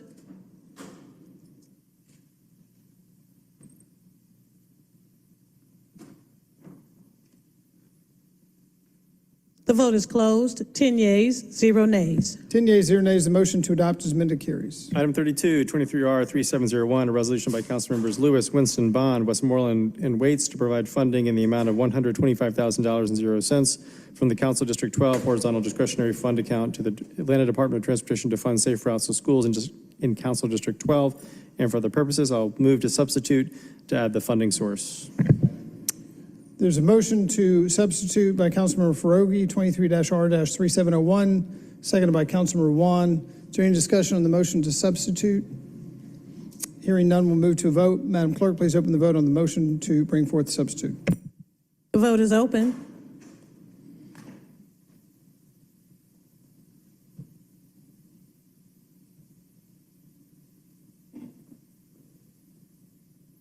The vote is closed. 12 yeas, 0 nays. 12 yeas, 0 nays. The motion to bring forth the substitute carries. Motion to adopt as substituted. Motion to adopt 23-R-3701 by Councilmember Faroki, seconded by Councilmember Lewis, as substituted. Is there any discussion on this item? Councilmember Lewis. I just want to say this is an investment in our young folk. 2 weeks ago, I was able to see our first safe at school go in at Crawford Long Middle School. I was extremely impressed to see neighbors ride past and say it looks like Buckhead over here now because they saw the bike lanes and to actually drive up on my Segway. And so I'm extremely excited about this, and I can't wait to see all of the schools in District 12. All of them have this investment. So thank you. Is there any other discussion on the motion to adopt as substituted this item? Hearing none, we'll move to a vote. Madam Clerk, please open the vote on the motion to adopt as substituted. The vote is open.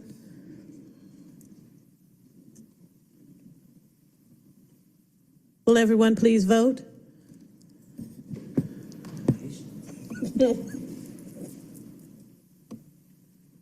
The vote is closed. 13 yeas, 0 nays. 13 yeas, 0 nays. The motion to adopt as substituted carries. Item 33, 23R3745, a resolution by Transportation Committee authorizing the Chief Procurement Officer to approve and consent to an assignment by L3 Harris Technologies, Inc. of its rights, title, and interest to Passeur Aerospace, Inc. for contracts SPS 1220-131, flight tracking services at Hartsfield-Jackson Atlanta International Airport, and Roman numeral 2, FC 1200067, automatic dependent surveillance, vehicle movement area transponders, and to accept the name change of L3 Harris Technologies to Passor Aerospace, Inc., and for other purposes. I'll move to adopt.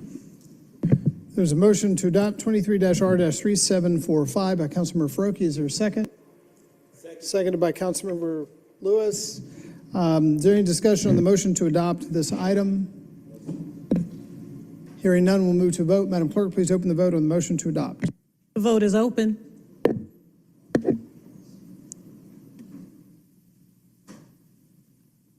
Will everyone please vote?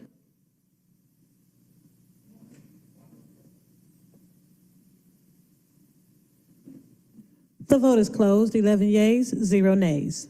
11 yeas, That vote is corrected to 12 yeas, 0 nays. 12 yeas, 0 nays. The motion to adopt carries. Item 34, 23R3746, a resolution by Transportation Committee authorizing the mayor or his designee to execute an agreement for IFB/-DOA-2212-123-0188 NLVR pavement replacement Priority 1 at Hartsfield-Jackson Atlanta International Airport with Precision 2000, Inc. on behalf of the Department of Aviation in an amount not to exceed $5,983,283.79. All services will be charged to and paid from PTAEO/FDOA as listed herein and for other purposes. And I will move to amend to attach the IPRO report. There's a motion to amend to attach the IPRO report by Councilmember Faroki. Is there a second? Seconded by Councilmember Overstreet. Is there any discussion on the motion to amend? We can do this via unanimous consent, given the nature of the amendment without objection. Any objection? Madam Clerk, please sound the count on unanimous consent on the motion to amend. Unanimous consent is 11 yeas, 0 nays. 11 yeas, 0 nays. The motion to amend carries. Move to adopt as amended. There's a motion to adopt 23-R-3746 as amended by Councilmember Faroki, seconded by Councilmember Juan. Is there any discussion on the motion to adopt as amended this item? Hearing none, we'll move to a vote. Madam Clerk, please open the vote on the motion to adopt. The vote is open.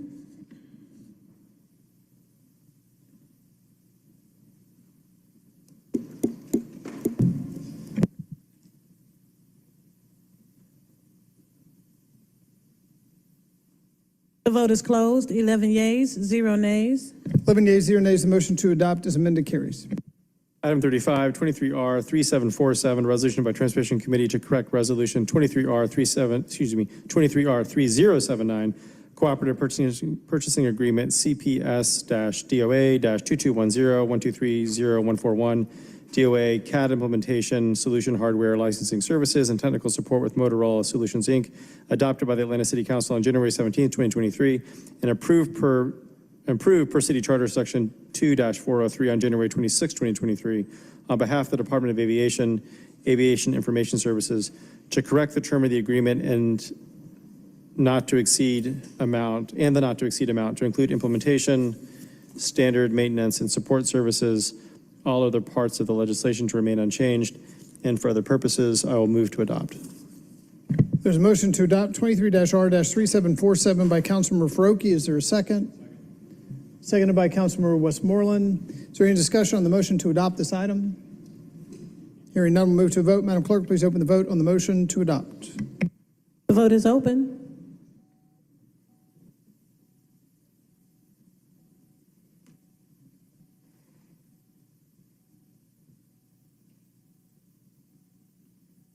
The vote is closed. 11 yeas, 0 nays. 11 yeas, 0 nays. The motion to adopt carries.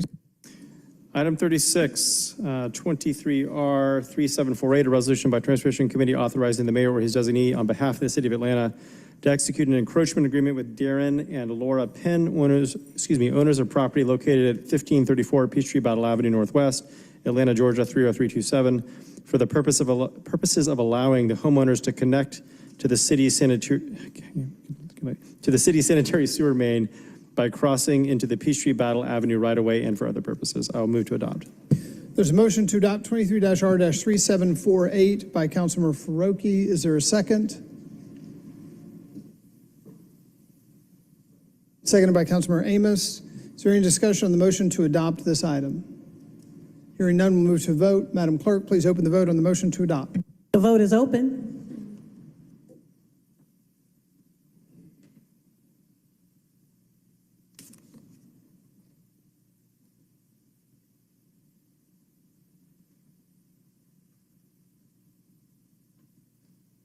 The vote is closed. 10 yeas, 0 nays. 10 yeas, 0 nays. The motion to adopt carries. And finally, we've come to our dead end, our own always stop, our last item, dual referred item 23-0-1291, item 37 on your agenda, an ordinance by Councilmember Byron Amos as substituted by Public Safety and Legal Administration Committee to amend various sections of the Atlanta Code of Ordinances, Chapter 150, to increase the minimum fine for violations of residential permit parking areas and for other purposes. This came out of Public Safety and Legal Administration on June 12th with favorable with 1 abstention. I will move to adopt. There's a motion to adopt 23-0-1291 by Councilmember Faroki. Is there a second? I second, but I think we may have an amendment. Okay, second. Seconded by Councilmember Amos. Is there any discussion on the motion to adopt this item? Hearing none, we'll move to a vote. Madam Clerk, please open the vote on the motion to adopt. The vote is open.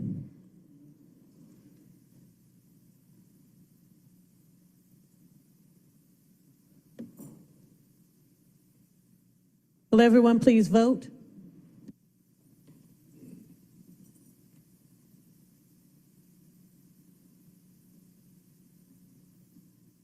The vote is closed. 10 yeas, 0 nays. 10 yeas, 0 nays. The motion to adopt this item carries. I will move to exit committee of the whole.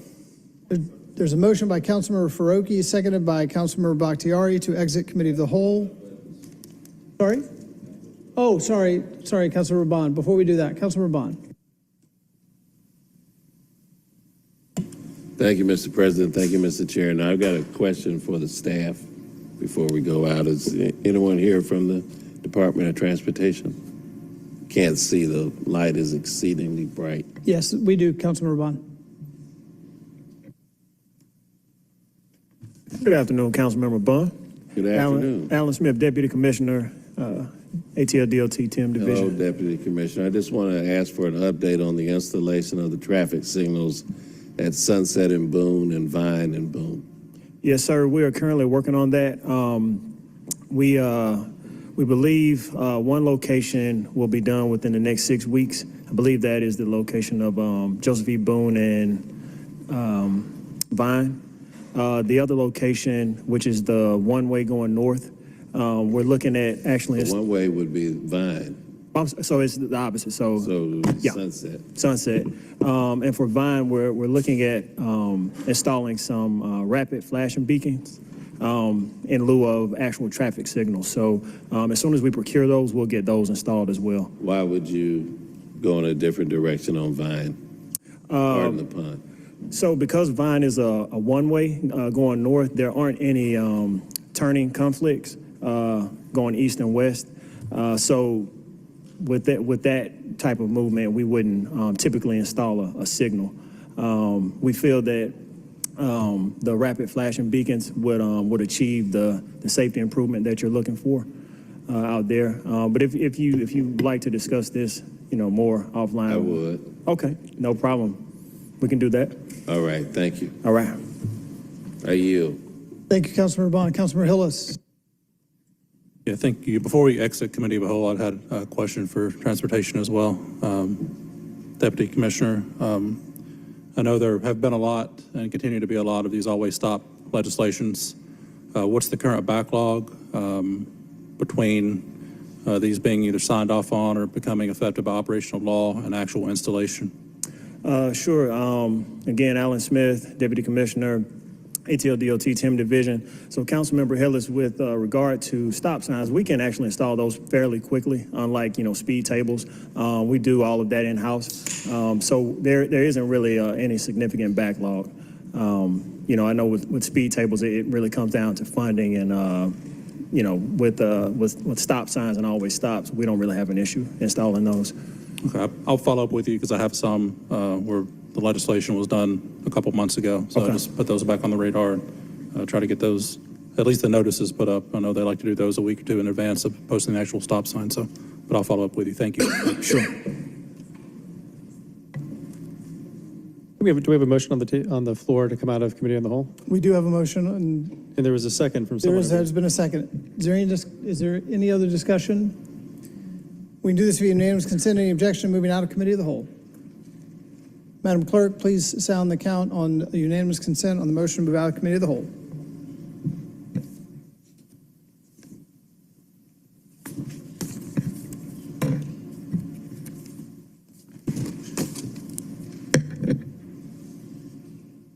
Unanimous consent, 12 yeas, 0 nays. 12 yeas, 0 nays. We've now exited, the motion passes. We've now exited committee of the whole. We're now back into the regular council meeting, and we are still on the Transportation Committee report. I will move to adopt, engross all actions taken in committee of the whole. There's a motion by Councilmember Faroki, seconded by Councilmember Westmoreland to adopt all the actions that were just taken in the committee of the whole. Is there any discussion on this motion? Hearing none, we'll move to a vote. Madam Clerk, please open the vote on the motion to adopt all items from committee of all actions from committee of the whole. The vote is open.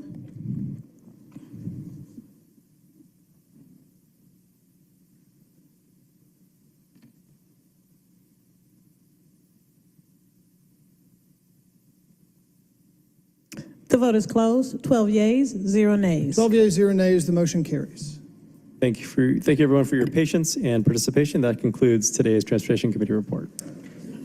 Thank you, Chair Faroki.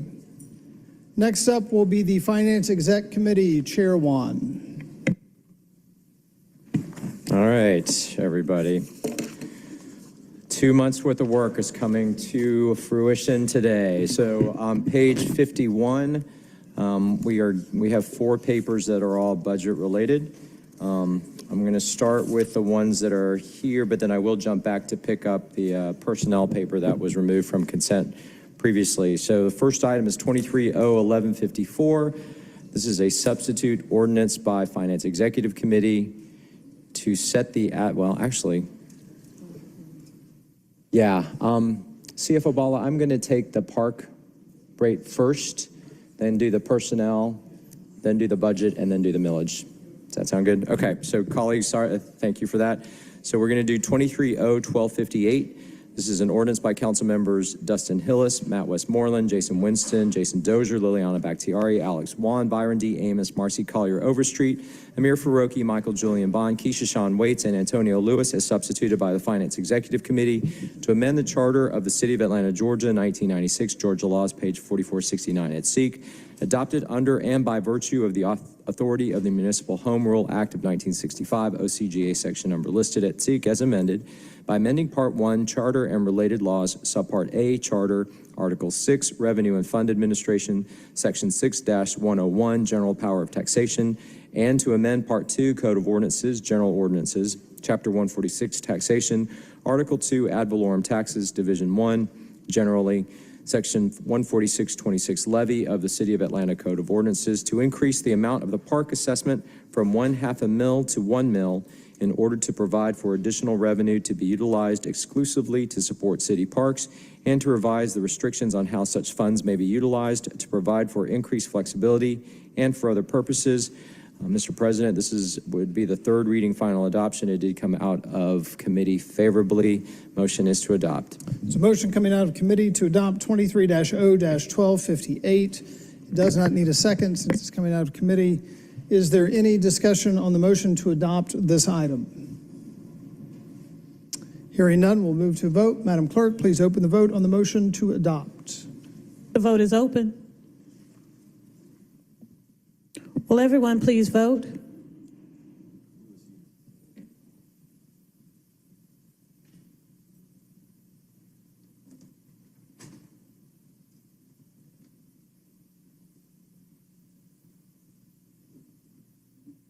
The vote is closed. 12 yeas, 0 nays. 12 yeas, 0 nays. The motion to adopt carries. All right, thank you, colleagues. Mr. President, I'm going to take the item that was removed off of consent next. It's on page 7, 23-0-1188. This is a substitute ordinance by Finance Executive Committee to amend Chapter 114, Personnel, Article 4, Classification Plan of the Code of Ordinances, City of Atlanta, Georgia, so as to provide for certain position abolishments, creations, reclassifications, class creations, above entry authorizations, employee position transfers, position funding allocation changes, and other personnel actions in line with the FY 2024 budget and for other purposes. This came out of committee favorable. However, there is an amendment to it. There are copies provided to all council members. It amends section 2 of the personnel paper to add 2 positions for Atlanta City Council, and amends section 13 to remove 1 position for executive offices. I'll make the motion to amend to make those changes. There's a motion to amend by Councilmember Juan, 23-0-1188. Is there a second? Seconded by Councilmember Westmoreland. Is there any discussion on the motion to amend this item? Madam Clerk, please open the vote on the motion to amend.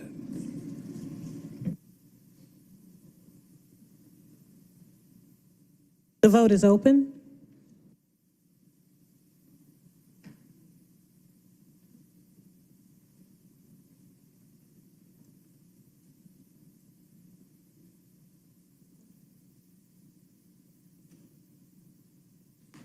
The vote is closed. 13 yeas, 0 nays. 13 yeas, 0 nays. The motion to amend carries. All right, Mr. President, now that the paper's been amended, I'll make a motion to adopt as amended. There's a motion to adopt 23-0-1188 as amended by Councilmember Juan. Is there a second? Seconded by Councilmember Norwood. Is there any discussion on the motion to adopt as amended? Hearing none, we'll open the vote. Madam Clerk, please open the vote on the motion to adopt as amended. The vote is open.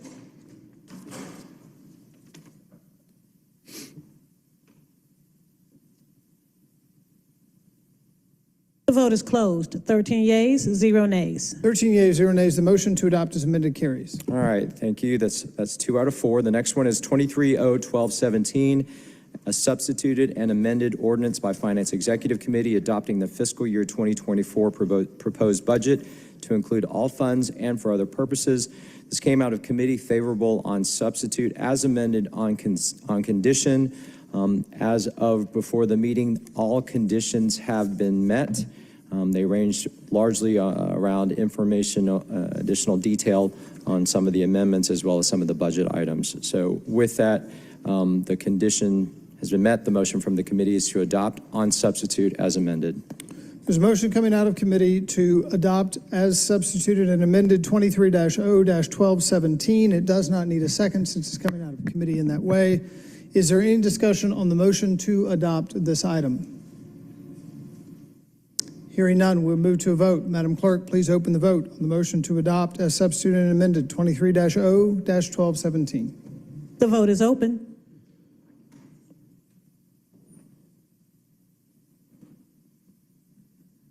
The vote is closed. 13 yeas, 0 nays. 13 yeas, 0 nays. The motion to adopt carries. All right, and last but not least, 23-0-1154, a substitute ordinance by Finance Executive Committee to set the ad valorem tax rate for the general levy, bonded indebtedness levy, parks levy, education levy, special tax district levy, and the Atlanta Beltline Special Service District levy based on every $1,000 or part thereof of the value of all real and personal property, to provide that the tax rates established herein shall remain fixed until amended or repealed, and for other purposes. The motion from the committee is to adopt on substitute. There's a motion coming out of committee to adopt on substitute 23-0-1154. It doesn't need a second. Is there any discussion on the motion to adopt this item? Hearing none, we'll move to a vote. Madam Clerk, please open the vote on the motion to adopt as substituted. The vote is open. Will everyone please vote?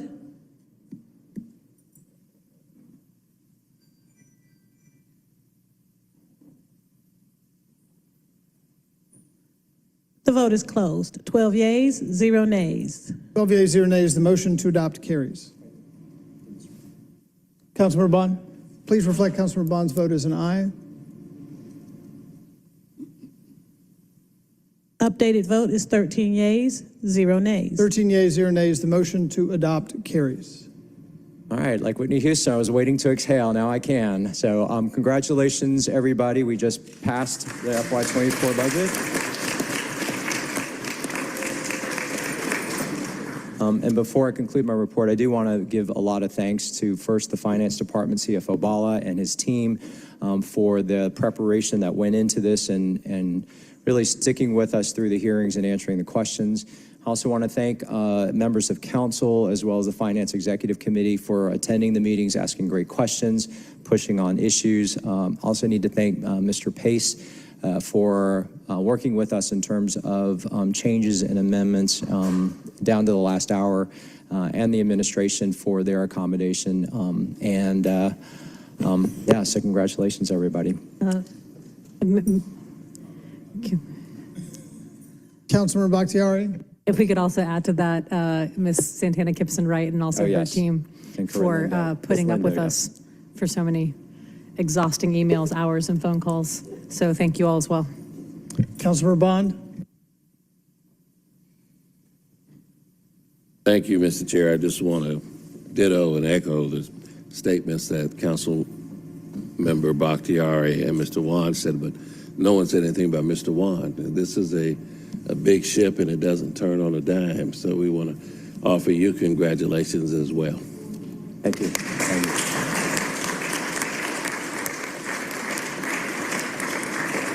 Councilmember Hillis.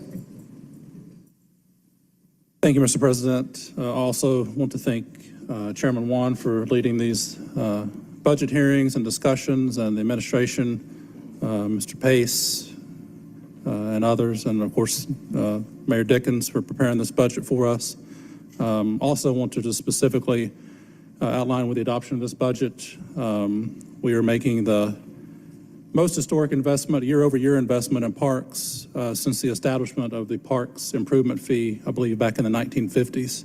16 million new dollars per year going to parks improvement, with 11 million of those dollars being sent over to much-needed parks maintenance, backlog maintenance that we hear all too often from our philanthropic partners, that, you know, if we give you this million or 4 million or $10 million for an acquisition, how are you going to maintain it? And I think with this adoption of this 16 million new dollars, it's going to go a very far way in showing that we are committed to maintaining our parks, as well as adding new ones. And believe that's Commissioner Cutler out there. I know that there are some stipulations on this, that you are to provide a report that is going to cover all of our council districts and detail the backlog, the much needed improvements to parks across the city. And we look forward to seeing that and spending this money to make our parks look even better than they already do. So thank you all who supported this as well. This is a historic day for parks in the city of Atlanta. Councilmember Boone. Yes, thank you, Mr. President. I would like to also thank the entire administration and our wonderful, wonderful HR commissioner and her entire team, who has worked tirelessly day in and day out to make sure that our employees have been taken care of. We appreciate you all. Thank you. Councilmember Lewis. I want to ditto that on thanking the administration. You can see our mayor at work on this. To pass the largest budget in the history of the city of Atlanta, to understand that the theme of the year is the year of the youth, and the investment in the youth is clear in this budget. So I want to say I appreciate the mayor for looking forward, taking care of the infrastructure of the city, and for taking care of our city's most prized assets, our kids. Councilmember Bakhtiari.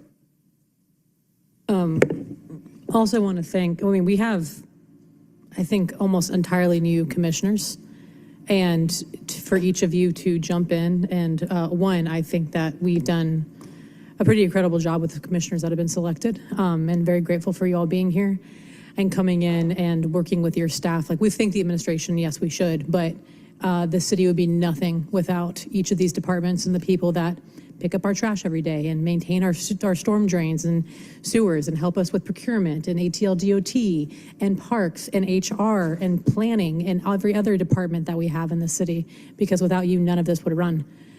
So thank you, because this is still a fairly new cabinet that is, navigating our city during a time of extreme growth, when it's really awesome because we sit on the precipice of extreme change, but that can easily go wrong. And I think there is a really solid team here to make sure we steward this in the right direction, and we still have a lot of work to do, but Ms. Moreland?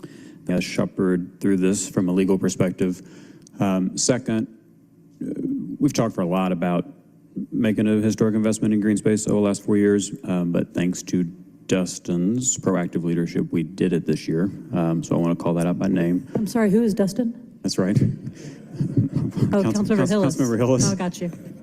And then third, it's not in this budget, but the debt service will be. And so I just want to reiterate again that in the same month that we passed this budget, we also passed a $100 million housing bond. It's the largest investment in housing affordability and the largest investment in green space within a 2-week period in decades. So let that not be lost on anybody. Councilmember Boone? Yes, our Deputy Chief Operating Officer, Ms. LaShondra Burks, who has taken calls day in and day out and who has attended numerous community meetings. I want to especially thank her for her hard work and dedication. Thank you, Ms. Burks. Councilmember Norwood? Yes, and I just wanted to echo my colleagues' appreciation of everybody, and also that we are not having a millage rate increase. We know we have the parks fee, but when you look at what that is compared to people's tax bills, which are substantial, it is de minimis. And so I was happy to support it because we all stuck to using reserves, of which we had excess reserves, and not increasing our millage rate and burden on the taxpayers. So I am grateful to the administration and my colleagues and everybody who had a hand to play in this. Let me just also take a moment and add my personal thanks for each and every colleague. First of all, to Councilmember Juan for taking this burden on again this year. But each of you has spent so much time, detailed questions, coming up with creative ideas. I think that folks in the public don't realize how seriously each and every person on this dais takes this process. And having a collaborative partner in the administration should not be unique, and in this case, it is not unique. And so I just appreciate everybody's time and effort to make this day particularly easy. Thank you, Chair Juan. No, thank you. And with that, and with much relief, that concludes my report. Thank you. Next up will be Committee on Council, Chair Bakhtiari.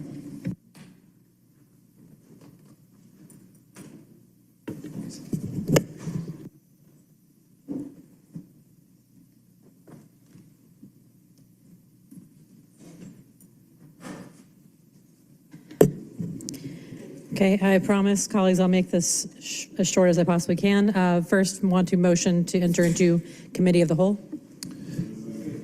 There's a motion. There's a motion by Councilmember Bakhtiari to move in the Committee of the Whole. There's a second by Councilmember Dozier. We can do this via unanimous consent without objection. Is there any discussion or objection? Madam Clerk, please sound the count on unanimous consent on the motion to move in Committee of the Whole.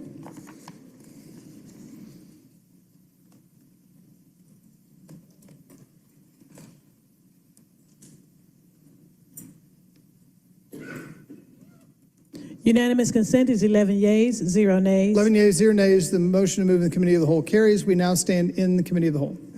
Thank you. We do have a short agenda, so I'll try to move through this as quickly as possible. First, on to communications.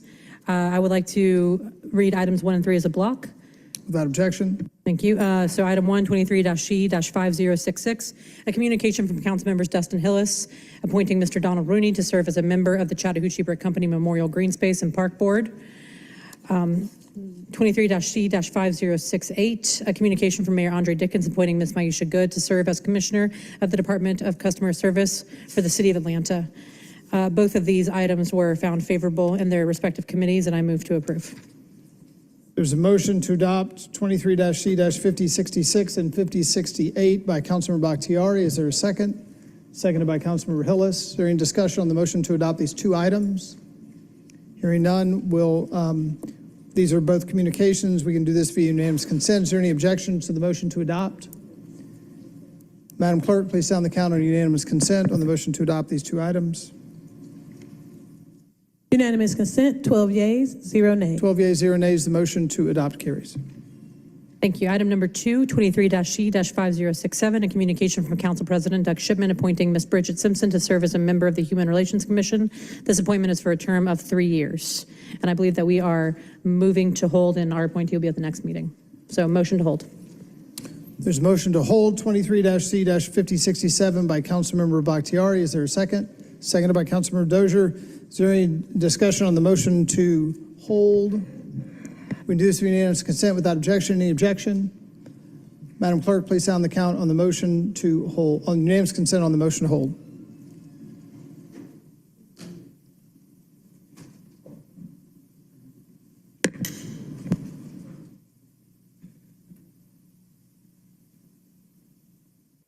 Unanimous consent, 12 yeas, 0 nays. 12 yeas, 0 nays. The motion to hold carries.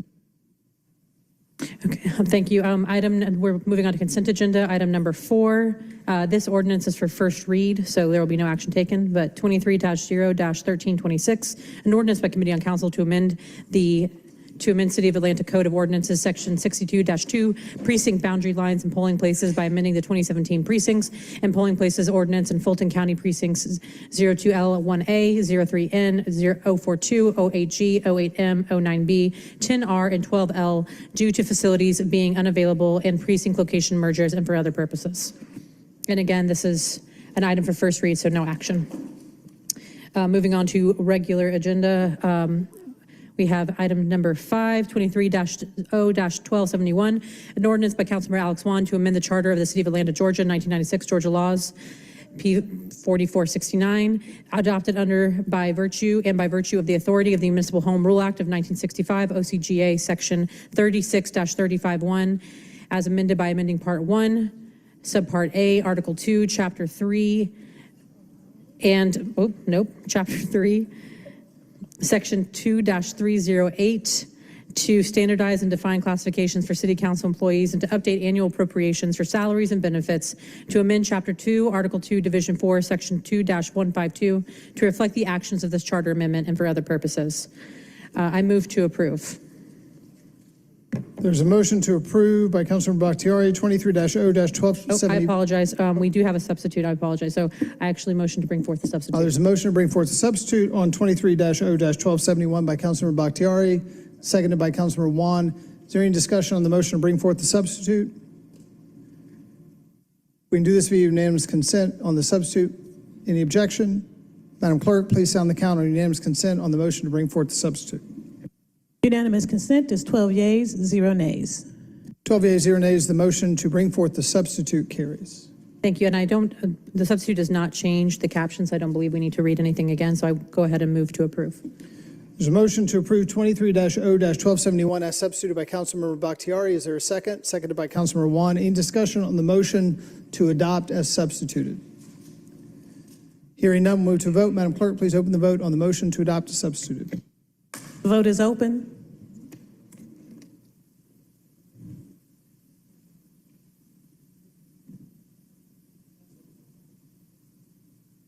The vote is closed. 11 yeas, 0 nays. 11 yeas, 0 nays. The motion to adopt as substitute carries. Thank you so much.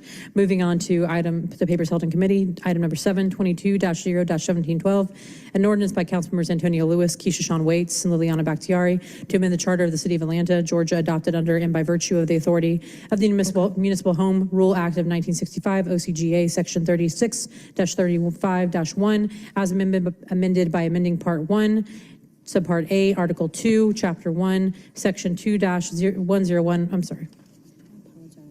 Go, hold one moment.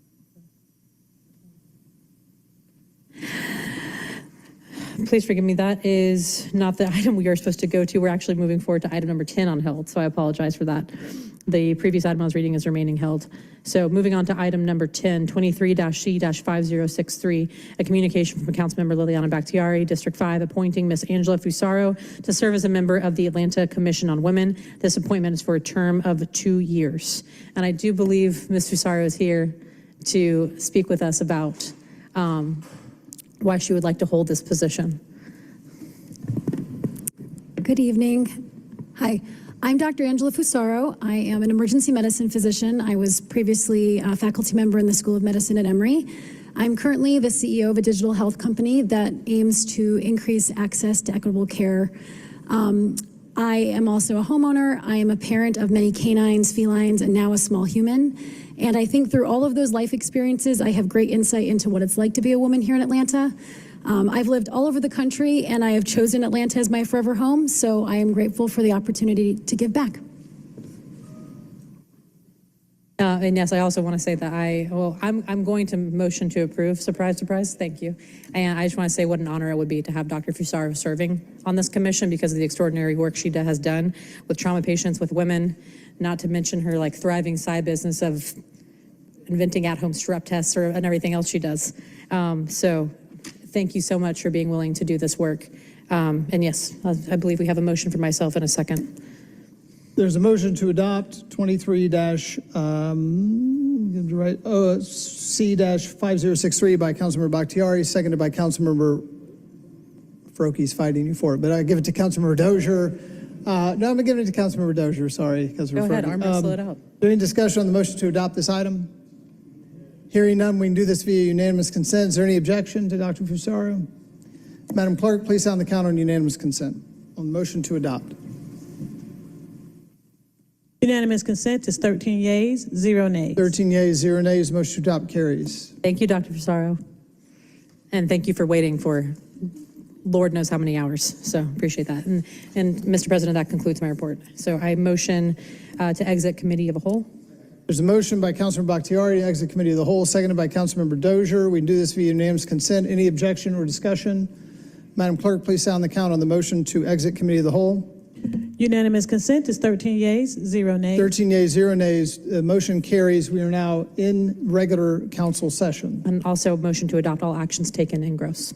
There's a motion by Councilmember Bakhtiari, seconded by Councilmember Wan, to adopt all actions taken in the committee of the whole. Is there any discussion on this motion? Hearing none, we move to a vote. Madam Clerk, please open the vote on the motion to adopt all the actions coming out of committee of the whole. One moment.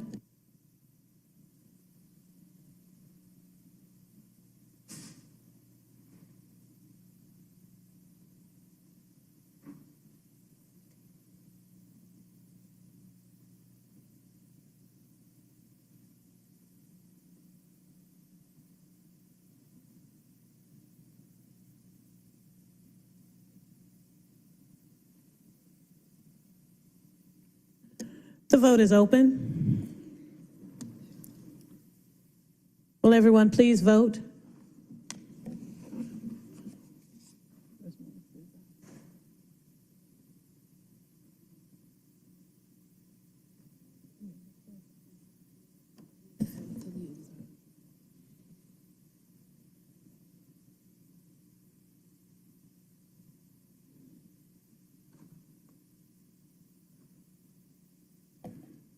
The vote is closed. 13 yeas, 0 nays. 13 yeas, 0 nays. The motion to adopt the actions carries. Thank you, Council President. Thank you. Finally, today we have Zoning Committee, Chair Overstreet. Thank you, President Shipman, for saving the best for last. That's right. We are ready for our Zoning Committee report. Everyone, please turn your agendas to page 60. We'll get started.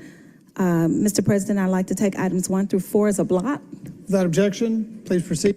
Thank you. Legislative item number 1, 23-0-1052, case number Z-23-13, location 1730 Hollywood Road. The ordinance is to rezone from R4 Single Family Residential to C1 Community Business District. Number 2, 23-0-1081, case number Z-23-25, location 131 Walker Street Southwest. The ordinance is to allow an eating and drinking establishment. Number 3, 23-0-1241, case number Z-23-19, location 526 McWilliams. The ordinance is to rezone from R4 Single Family Residential to R4B Single Family Residential.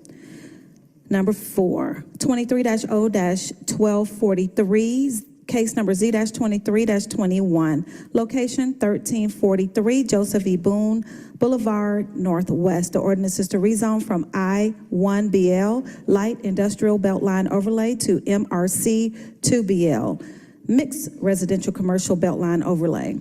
Items 1 through 4 were favorable, so my motion is to adopt. There's a motion coming out of committee to adopt these 4 items. It does not need a second since it's coming out of committee. Any discussion on the motion to adopt these 4 items? Hearing none, we'll move to a vote. Madam Clerk, please open the vote on the motion to adopt these items. The vote is open.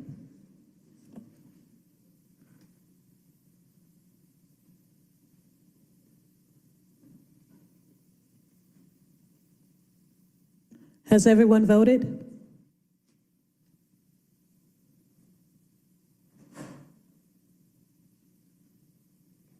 The vote is closed. 13 yeas, 0 nays. 13 yeas, 0 nays, the motion to adopt carries.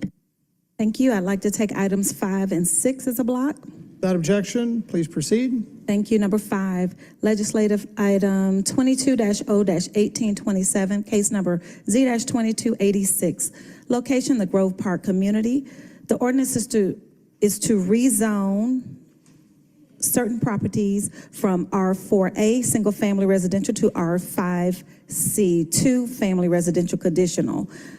And number 6, 23-0-1157, case number Z-23-06. The location is 342 Paynes Avenue Northwest. The ordinance is to rezone from SPI 3 SA1, English Avenue Special Public Interest District Sub-Area 1 to SPI 3 SA5C, English Avenue Special Public Interest District Sub-Area 5 conditional. Items 5 and 6 are favorable as amended, so my motion is to adopt as amended.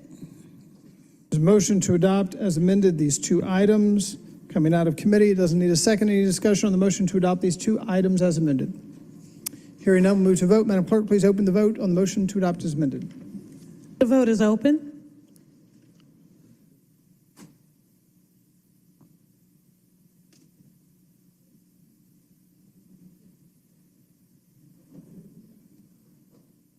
The vote is closed. 13 yeas, 0 nays. 13 yeas, 0 nays, the motion carries. Thank you. I'd like to take items 7 and 8 as a block, Mr. President. Without objection, please proceed. Thank you. Number 7, legislative number 23-0-1160, case number Z-23-09, location 1121 Tucker Avenue Southwest. The ordinance is to rezone from R4A HC2 OMBL, single-family residential Oakland City Historic District Beltline Overlay to C1C HC20 MBL, Community Business District Conditional Oakland City Historic District Beltline Overlay.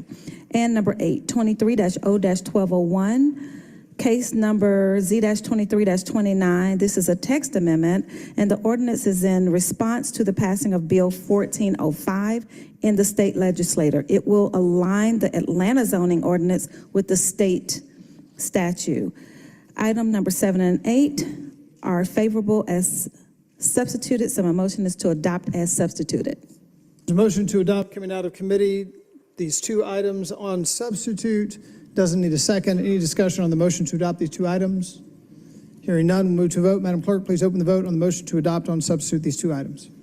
The vote is open. Would everyone please vote?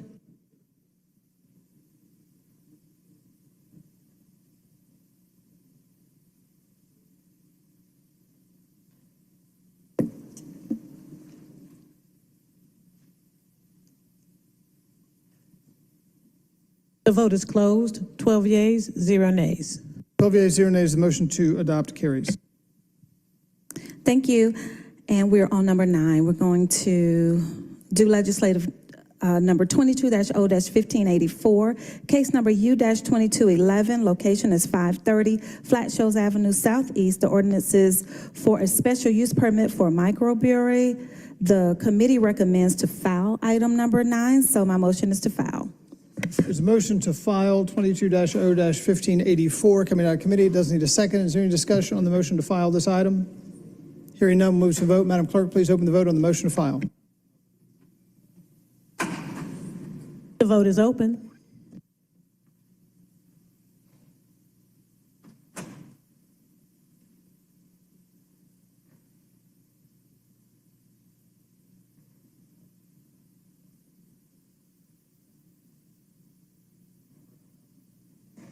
The vote is closed. 11 yeas, 0 nays.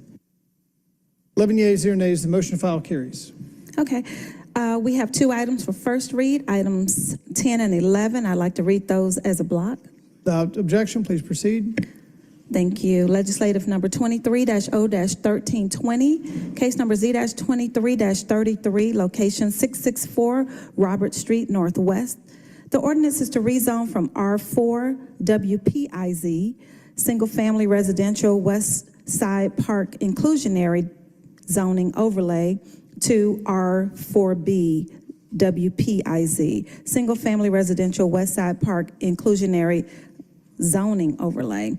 And number 11, 23-0-1321, case number U-23-11, location is 3100 Northside Drive Northwest. The ordinance is for a special use permit for a daycare center. I move to refer items 10 and 11 to ZRB and Zoning Committee. There's a motion to refer these two items to the ZRB and Zoning Committee. The motion is by Councilmember Overstreet. Is there a second? Seconded by Councilmember Bakhtiari. Is there any discussion on the motion to refer these two items? Given the nature, we can do this via unanimous consent. Any objection to unanimous consent on the motion to refer? Madam Clerk, please sound the count on unanimous consent.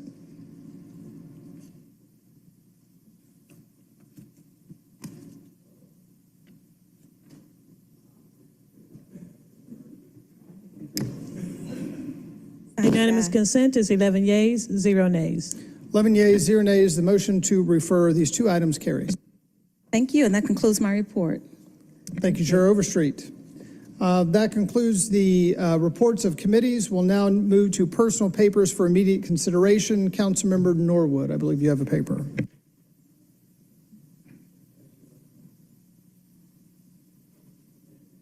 Thank you, Mr. President. Elms 32926, a resolution by Councilmember Mary Norwood requesting the Atlanta Department of Transportation to conduct a review and provide recommendations on the potential removal of the traffic calming devices on Broadland Road Northwest between West Conway Drive Northwest and Northside Drive Northwest and for other purposes.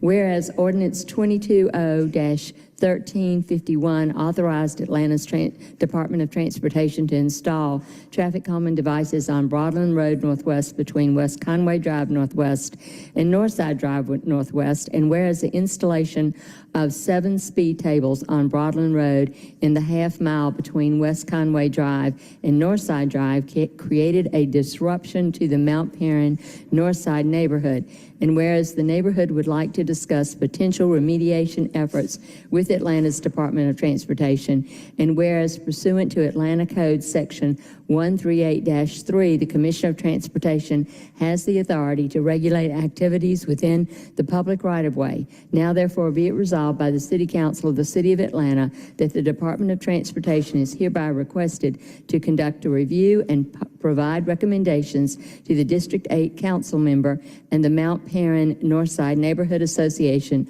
on the potential removal of the traffic calming devices on Broadland Road between West Conway Drive Northwest and Northside Drive Northwest. Finally, be it finally resolved that all resolutions and parts of resolutions in conflict herewith are waived and the same hereby waived.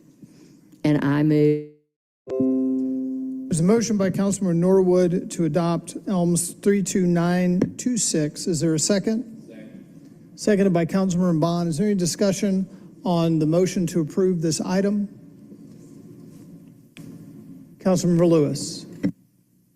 And I just want to make sure I say, typically when people come with immediate consideration, I am fully against it because I know we can go through the process. But Councilmember Norwood did pull me to the side and talk to me about this, and I just want to make sure I explain my vote up front. Thank you. Thank you, sir. Any other discussion on the motion to adopt this item? Hearing none, we'll move to a vote. Madam Clerk, please open the vote On the motion to adopt items 32926.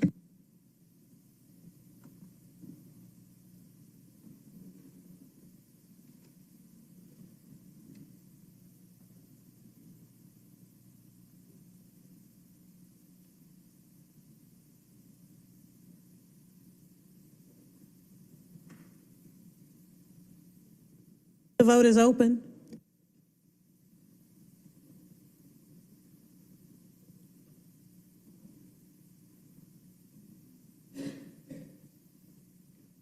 Will everyone please vote?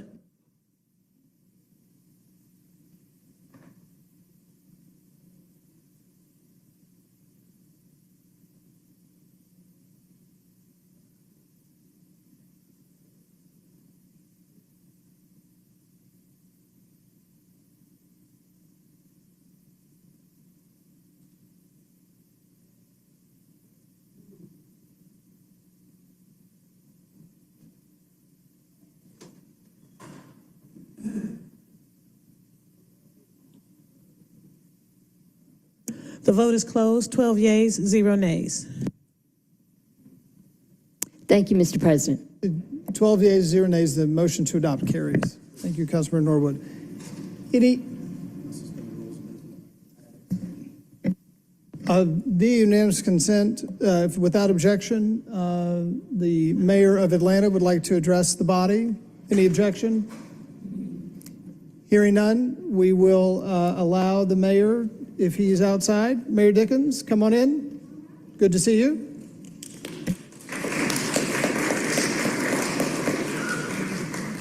Are you guys ready? Floor is yours, Mr. Mayor. Good deal. Good afternoon, Council. Joined by members of my administration, we are here to thank you for this outstanding result of our FY24 budget.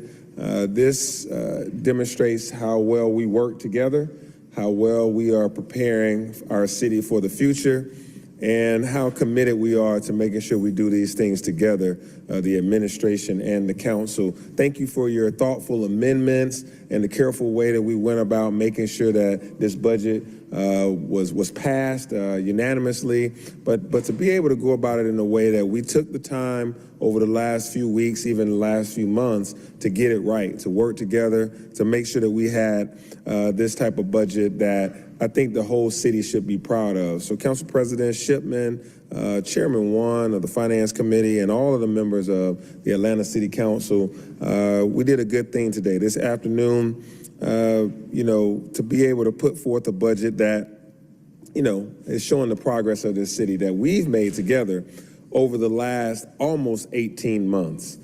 2 back-to-back unanimously passed budgets is nothing to sneeze at for a major city like Atlanta, Georgia. We're boosting public safety, and we're boosting the quality of life through investments in our Connect Atlanta camera system. Thanks to your partnership, we will be introducing even bigger investments in the people that run this city through retention bonuses for our frontline workers. And you are helping us double down on investments in parks, upgrades and in maintenance of parks, and allowing for even greater investments in transportation, our roads. Together we're going to ensure that the city of Atlanta's workforce is going to receive their second back-to-back cost of living adjustment when they hadn't had one in the last 5 years leading up to last year's adjustment that we made together. So budgets for the city of Atlanta are not really just about money and dollar amounts. They are about people, and they're about a statement of how we see our city together and how we see our future and the people that we serve with that all love Atlanta. I must give a lot of kudos to our CFO and his team. Mohammed Bala does an amazing job at making sure that this city has the financial fortitude to really do the things that we're doing. We have a record budget We still have our reserves while we are making historic investments. We've made historic investments in people and in this city, and yet we still have the largest budget, the largest reserves, and the highest credit rating ever. You think about that, that takes a dynamic team of the CFO, the deputy CFOs, and all of those folks, and of course, the city attorney and her team. But I can't leave this podium without also bragging on my core team back here. These individuals, the COO and COOs and the deputies and the chief of staff and the deputy chief of staff and all of the people behind me, these folks work hard to make sure that they bring about the budget and to make sure that we can operationalize the money once we have it. And so Odie Donald is a whiz at working through all these issues with you guys and working with the chief financial officer. And then Lisa Gordon is a whiz at making sure that we can operationalize the dreams and hopes that all y'all come up with of these budgets together. And so with that, council, I'm proud. I'm happy. We have 12 months of money to be able to do what we need to do for the citizens of Atlanta, starting right when you guys get back from your recess. Together, we're making a big difference. We made a big statement today to the citizens of Atlanta. You guys have done well in investing in our city and also investing in moving Atlanta forward. I thank each and every last one of you for your partnership in leading this city. Thank you.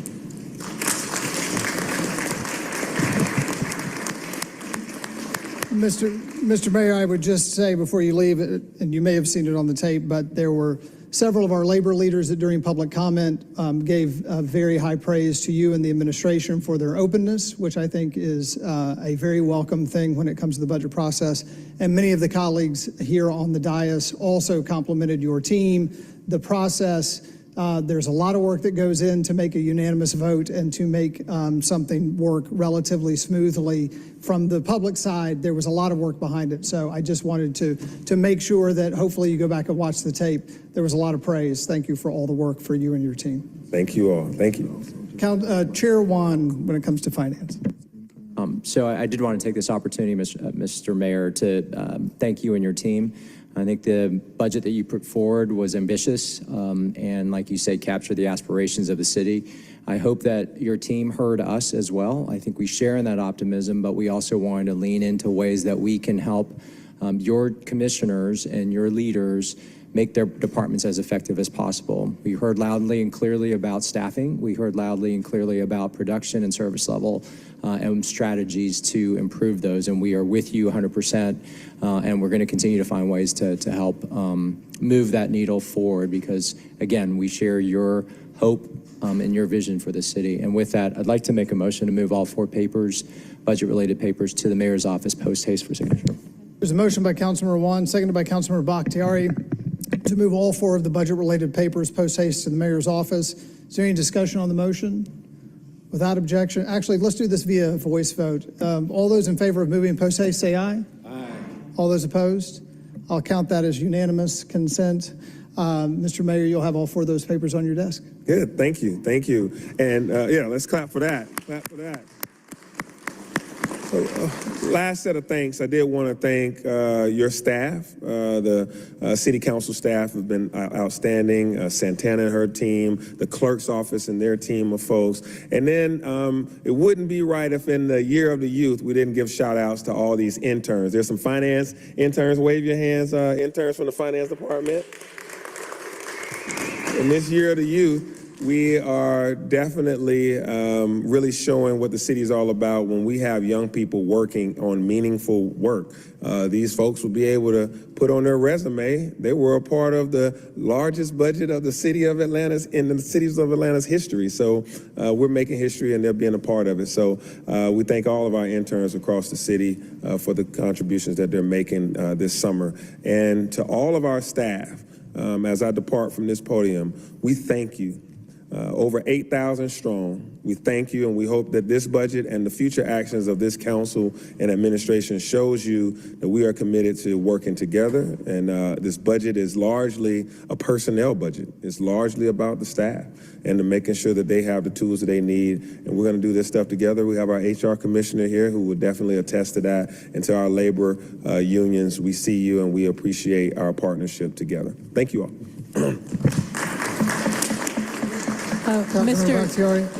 Mr. Mayor, I'm sorry, I just wanted to tell you one thing before you left.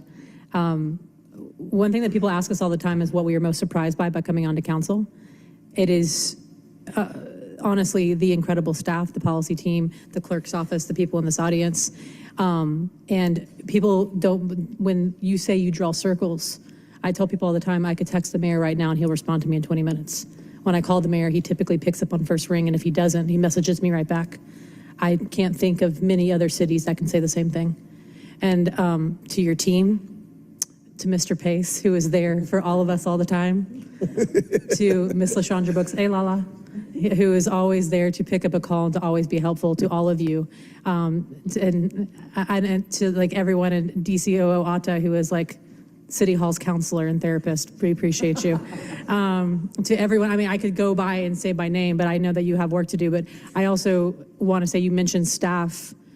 The amount of accolades that Commissioner Tarlisha Smith has gotten from the workforce, and for people saying that this is probably the most labor-friendly HR commissioner they have ever seen in recent years, we are lucky to have you, and I know your job isn't easy. I know none of yours are.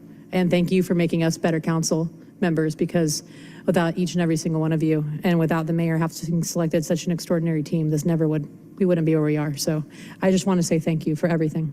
Thank Truly. you. Thank you all. That's good. Hey, anybody else got cool things to say? Same for the compliment. I'm in the receiving line. Councilmember Lewis first, and then Councilmember Lewis.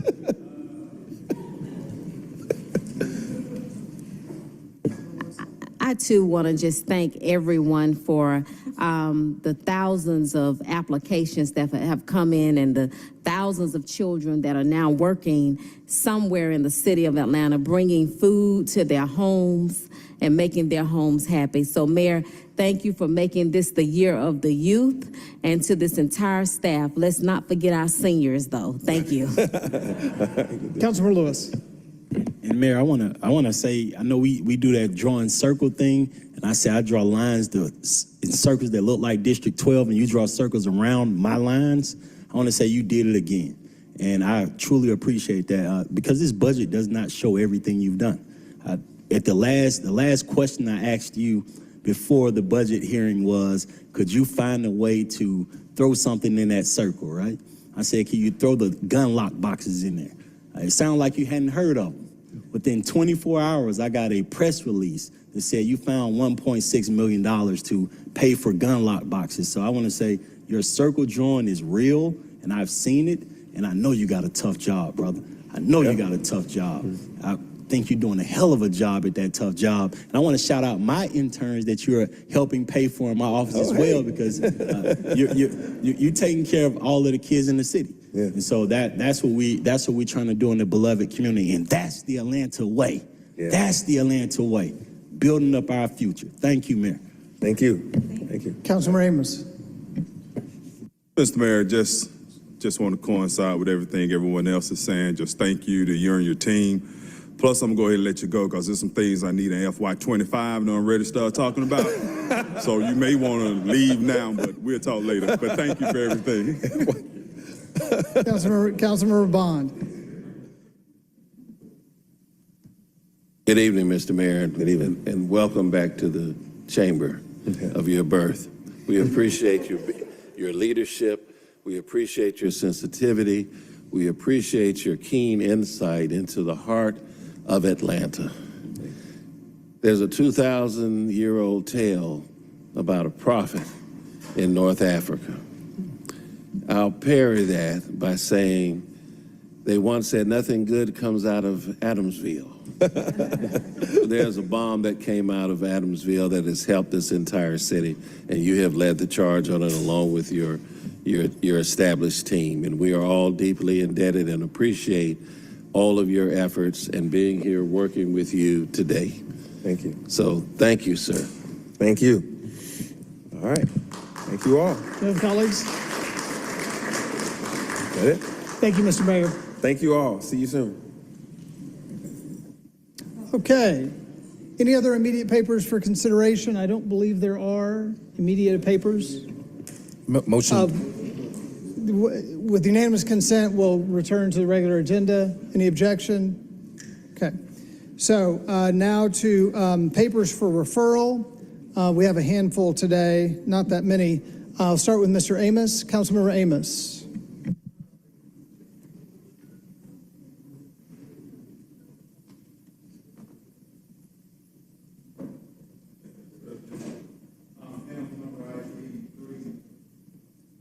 There we go.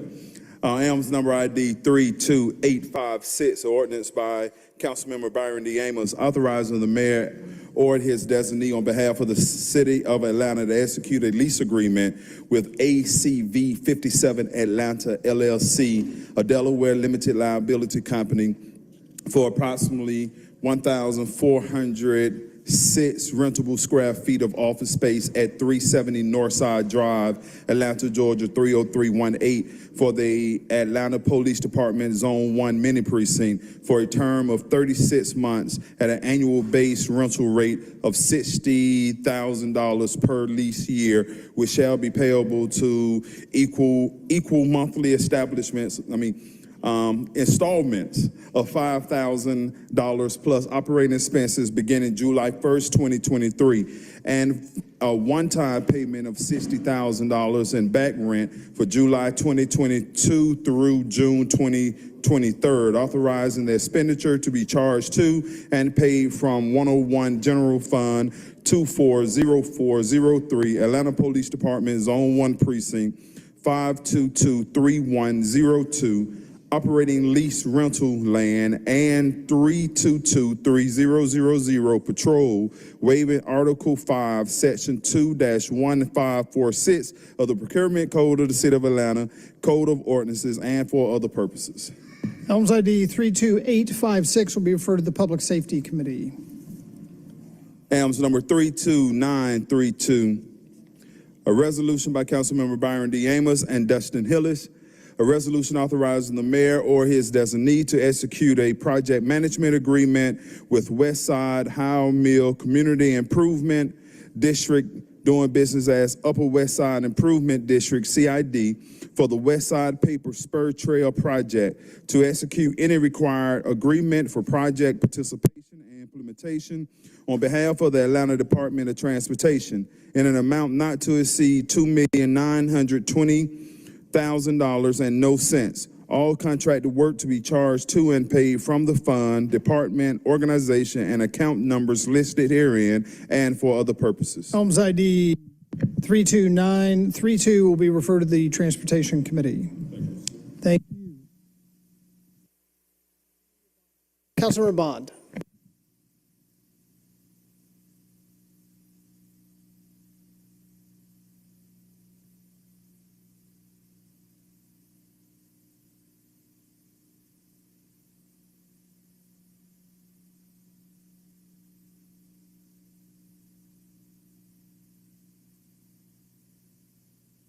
Thank you, Mr. President. Have Elms ID number 32910.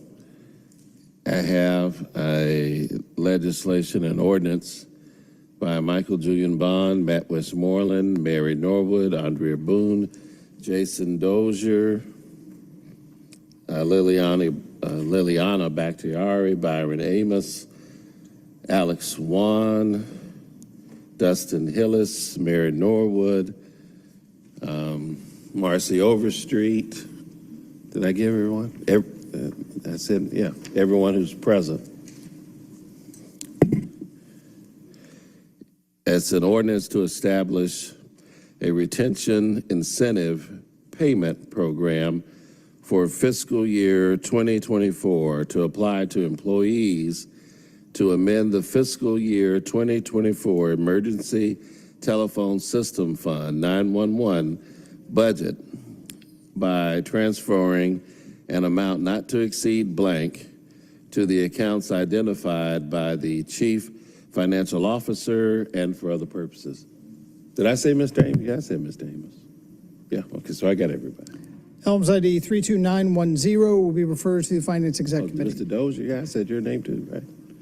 Yeah, I got everybody. I just wanted to make sure everybody's on the record. All right, thank you, Mr. President. Councilmember Boone.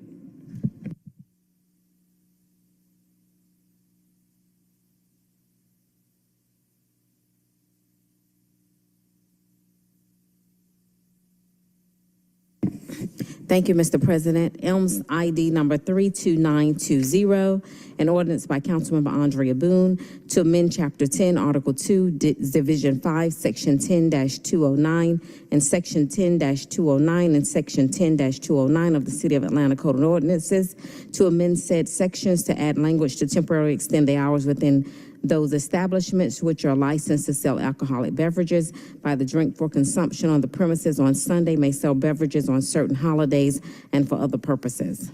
Elms ID 32920 will be referred to the Public Safety Committee. Elms ID number 32891, an ordinance by Councilmember Andrea Boone, Bond, Westmoreland, Marcy Collier Overstreet, authorizing the mayor or his designee for the chief procurement officer or his designee on behalf of the City of Atlanta to acquire from the Conservation Fund a parcel comprising approximately 0.76 acres of real property at 3159 Benjamin Mays Drive, parcel ID number 1402350060176, city property, and to TCF property and city property, collectively the property as a public park in perpetuity to be an addition to the West Manor Park in Council District 10, authorizing the mayor or his designee on behalf of the City of Atlanta to execute all documents necessary to acquire the property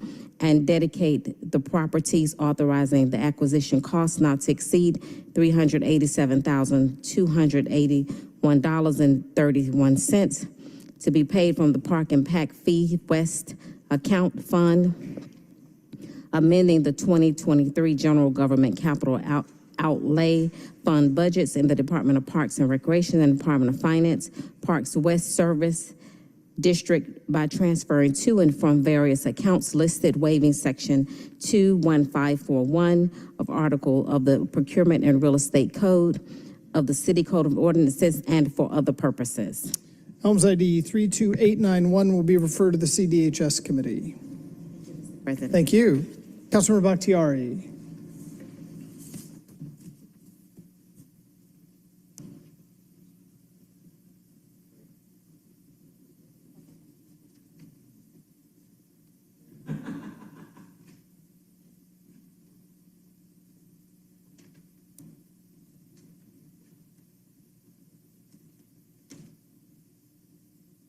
Thank you, Council President. Elms ID number 32914, resolution by Councilmember Liliana Bakhtiari.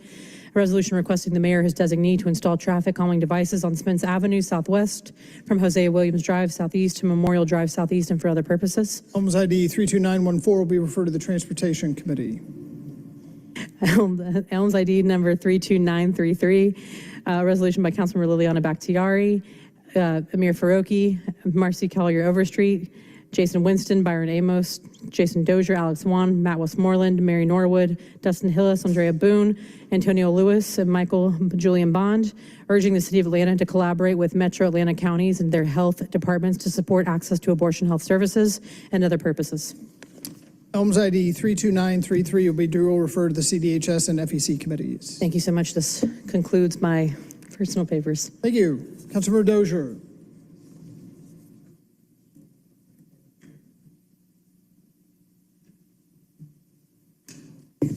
Thank you, Council President.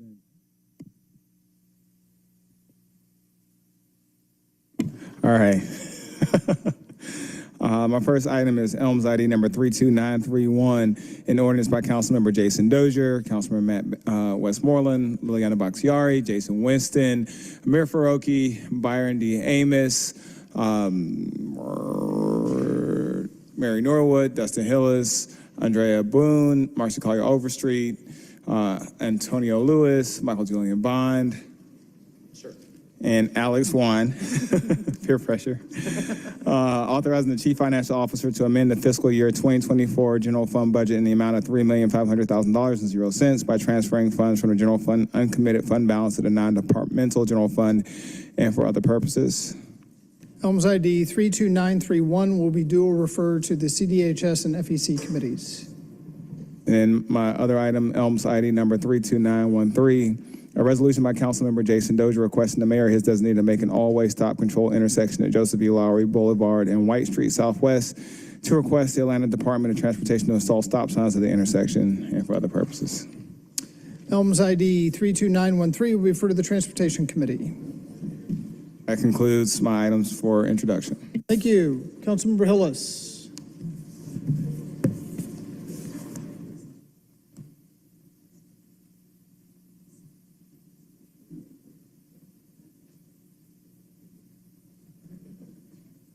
Number of items.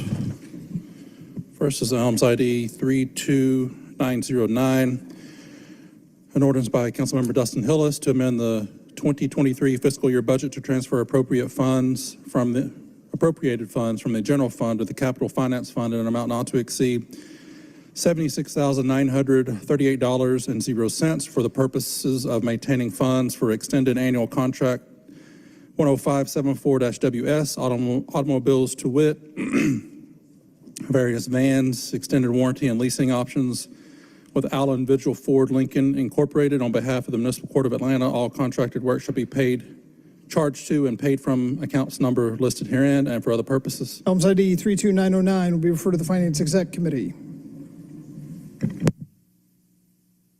Elms 32908, an ordinance by Councilmember Dustin Hillis authorizing the settlement of all claims against defendants in the case of Laurel Lawson et al.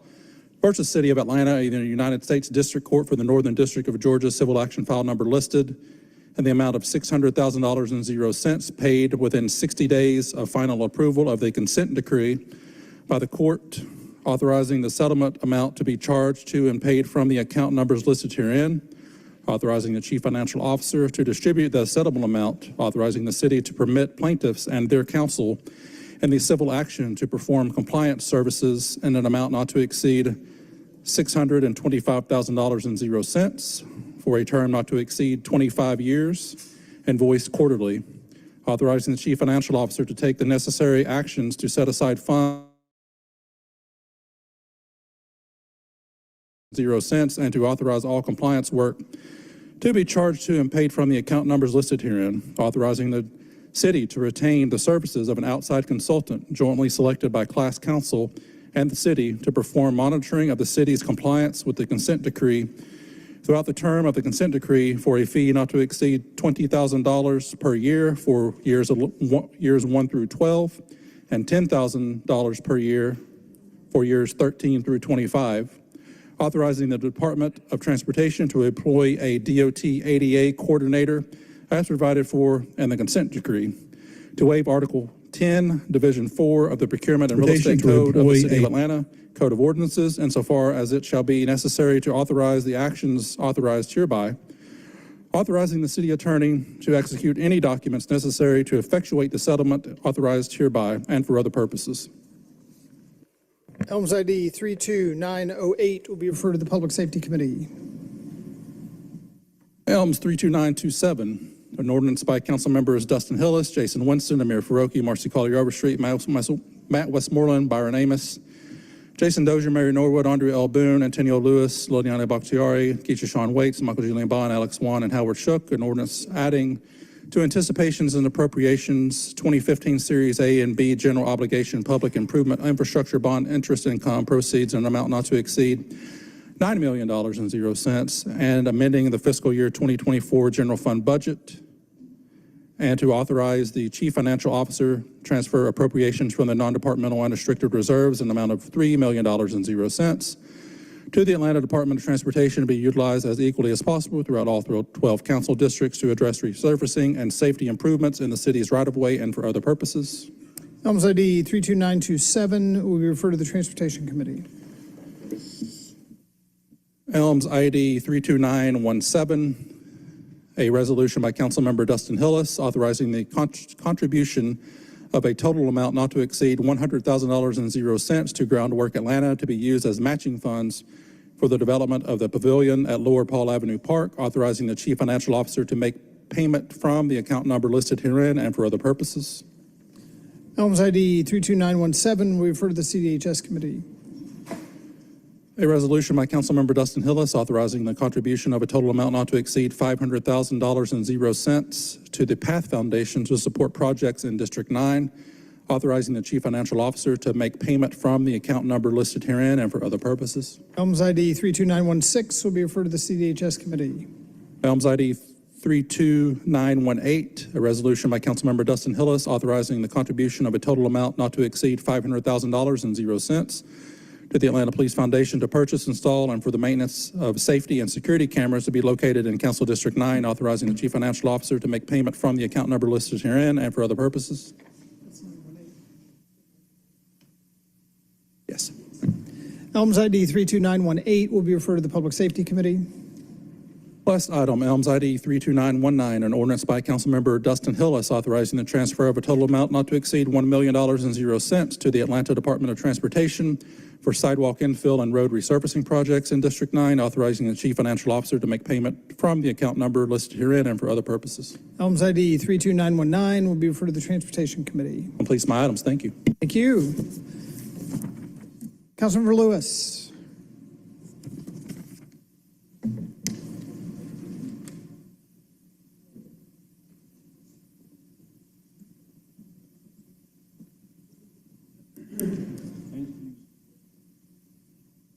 Thank you, Mr. President. The Elms number 32930, a resolution by Councilmember Antonio Lewis and Councilmember Keisha Shawn Waits, a resolution requesting the mayor or his designee to install traffic calming devices on Springside Drive, southeast from Waters Road, southeast to Jonesboro Road, southeast, and for other purposes.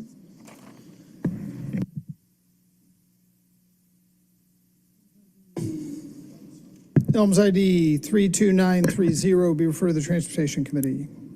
Elms ID 32855, an ordinance by Councilmember Keisha Shawn Waits, an ordinance by Councilmember Michael Julian Bond and Matt Westmoreland, and by Councilmember Antonio Lewis, an ordinance authorizing the mayor or his designee on behalf of the City of Atlanta to execute and amend a secured note between the City of Atlanta and Southside Medical Center Incorporated to forgive a portion of the U.S. Department of Housing and Urban Development Home Investment Partnership Program loan with Southside Medical Center Incorporated for the Legacy House rental unit project located at 309 Mount Zion Road in an amount not to exceed $125,000.00, and to amend the repayment terms of the home loan agreement to a period of 18 months, retroactively commencing June 1st, 2023, for the remaining loan balance in an amount not to exceed $125,000.00. All payments shall be made via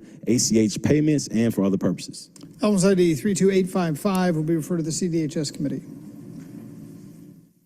Thank you, Mr. President. Thank you. Councilmember Overstreet.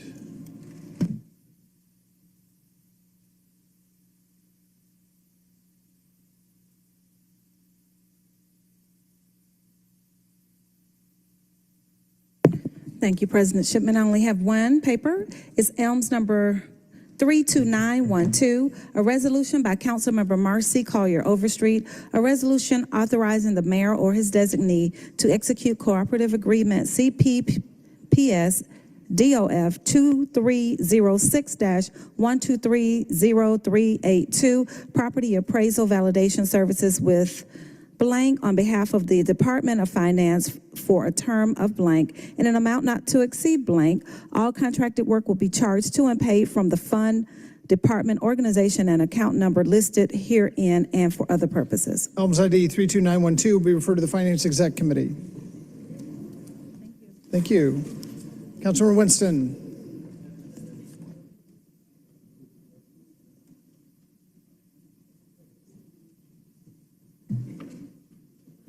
Thank you, Mr. President. First item is Elms 32 323934, an ordinance by Councilmember Jason Winston and Amir Faroki, authorizing a donation in an amount not to exceed $500.00 to Little 5 Points Alliance from the Council District 2 carry forward account and for other purposes. Elms ID 32934 will be referred to the Finance Exec Committee. Elms 32915, a resolution by Councilmember Jason Winston and Amir Faroki, a resolution requesting the mayor or his designee to install traffic calming devices on Euclid Avenue Northeast between Benning Place Northeast and North Avenue Northeast and for other purposes. Elms ID 32915 will be referred to the Transportation Committee. Elms 32925, a resolution by Councilmember Jason Winston and Councilmember Amir Faroki, a resolution requesting the mayor or his designee to install an all-way stop at the intersection of Euclid Avenue Northeast and Benning Place Northeast and for other purposes. Elms ID 32925 will be referred to the Transportation Committee. Elms 32929, a resolution by Councilmember Jason H. Winston, a resolution authorizing the mayor or his designee, including the chief sustainability officer, on behalf of the city of Atlanta to apply for and accept energy efficiency and conservation block grant from the U.S. Department of Energy in an amount not to exceed $528,333.00 for the purpose of implementing energy efficiency and conservation programs in the city of Atlanta's municipal building portfolio and for other purposes. Elms ID 32929 will be referred to the City Utilities Committee. Elms ID 32911, an ordinance by Councilmember Jason H. Winston, an ordinance to establish a retention incentive program, payment program for fiscal year 2024 to apply to certain city employees to amend the fiscal year 2024 general fund budget, aviation revenue fund budget, water and wastewater revenue fund budget, solid waste services revenue fund budget, fleet services fund budget, and group insurance fund budget by transferring an amount not to exceed a dollar amount to be determined later to accounts identified by the chief financial officers and for other purposes. Elms ID 32911 will be referred to the Finance Exec Committee. Thank you, Mr. President. Thank you. Finally today, Councilmember Juan.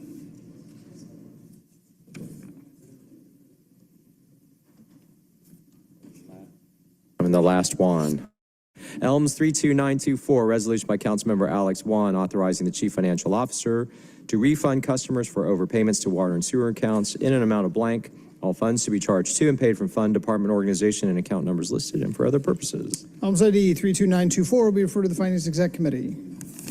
I believe that concludes personal papers for referral today. Councilmember Westmoreland. Thank you, Mr. President. Need to make one more post-haste motion for two items. One is 23-0-1289 and one is 23-0-1304. Second. There's a motion by Councilmember Westmoreland, seconded by Councilmember Bond to move two items post-haste to the mayor's desk.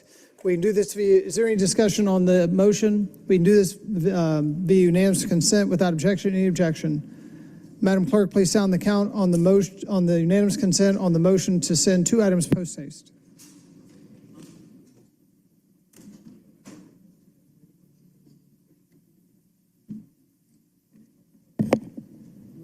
Unanimous consent is 11 yeas, 0 nays. 11 yeas, 0 nays. The motion to move post-haste carries.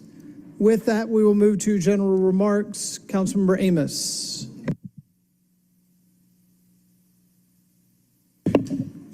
Yes, sir. Just want to let the city know that the joint committee of the Atlanta Board of Education and the Atlanta City Council will actually this Thursday, June 22nd at 5:30 p.m. Here in Committee Room 1. Once again, that's the joint committee of APS and City of Atlanta, June 22nd.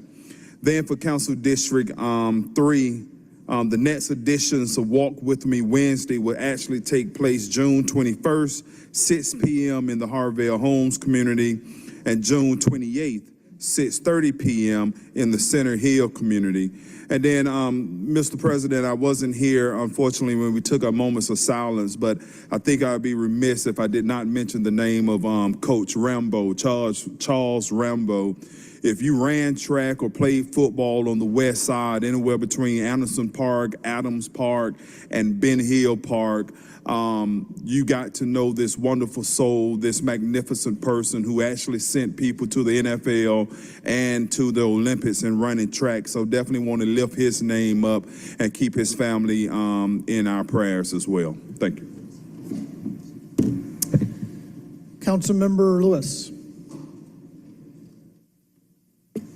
I just want to say, I send out a huge thank you to all of the hip hop artists who are from the city of Atlanta, who thought it not robbery to come and let the city truly honor you for your service to our city. We know that Atlanta influences everything because of you. We know that you've sold, that you've made sure they see our culture in ways that they didn't know we existed. So I want to say I appreciate you to all the hip hop artists that came out, and I can't wait to see what we do next year and every other year. And congratulations on 50 years of hip hop to hip hop community. Thank you. Thank you, Councilmember Boone. Thank you, Mr. President. I also want to send condolences to the family of Coach Charles Edward Rambo, who was the former director of Anderson Park. He was a true legend in athletics. I have heard from Coach Tim, Coach William Walker, and all of the coaches who worked very, very closely with him, the founder of the Mercury Track Club. So, Councilmember Amos, thank you so much for bringing that to our attention. He will be laid to rest on this Saturday at the St. Peter Missionary Baptist Church, eulogized by the Reverend Eric Thomas on this Saturday. Please keep Tony and Yoda Rambo in your prayers. We lost a true legend, Coach Charles Edward Rambo. Thank you, Councilmember Winston. Thank you, Mr. President. I want to thank everyone who came out last Friday to the Summer Hill Crawl that was put on by the Mayor's Office of Film and Entertainment Nightlife. The party continues in Summer Hill tomorrow morning at 6:30 a.m. as we welcome our newest grocery store. Publix will be opening in Summer Hill tomorrow, so I just want to invite everyone out tomorrow. There'll be a day full of giving back to the community and just celebrating our newest grocery store. So just want to thank them and invite everyone out tomorrow morning. Thank you.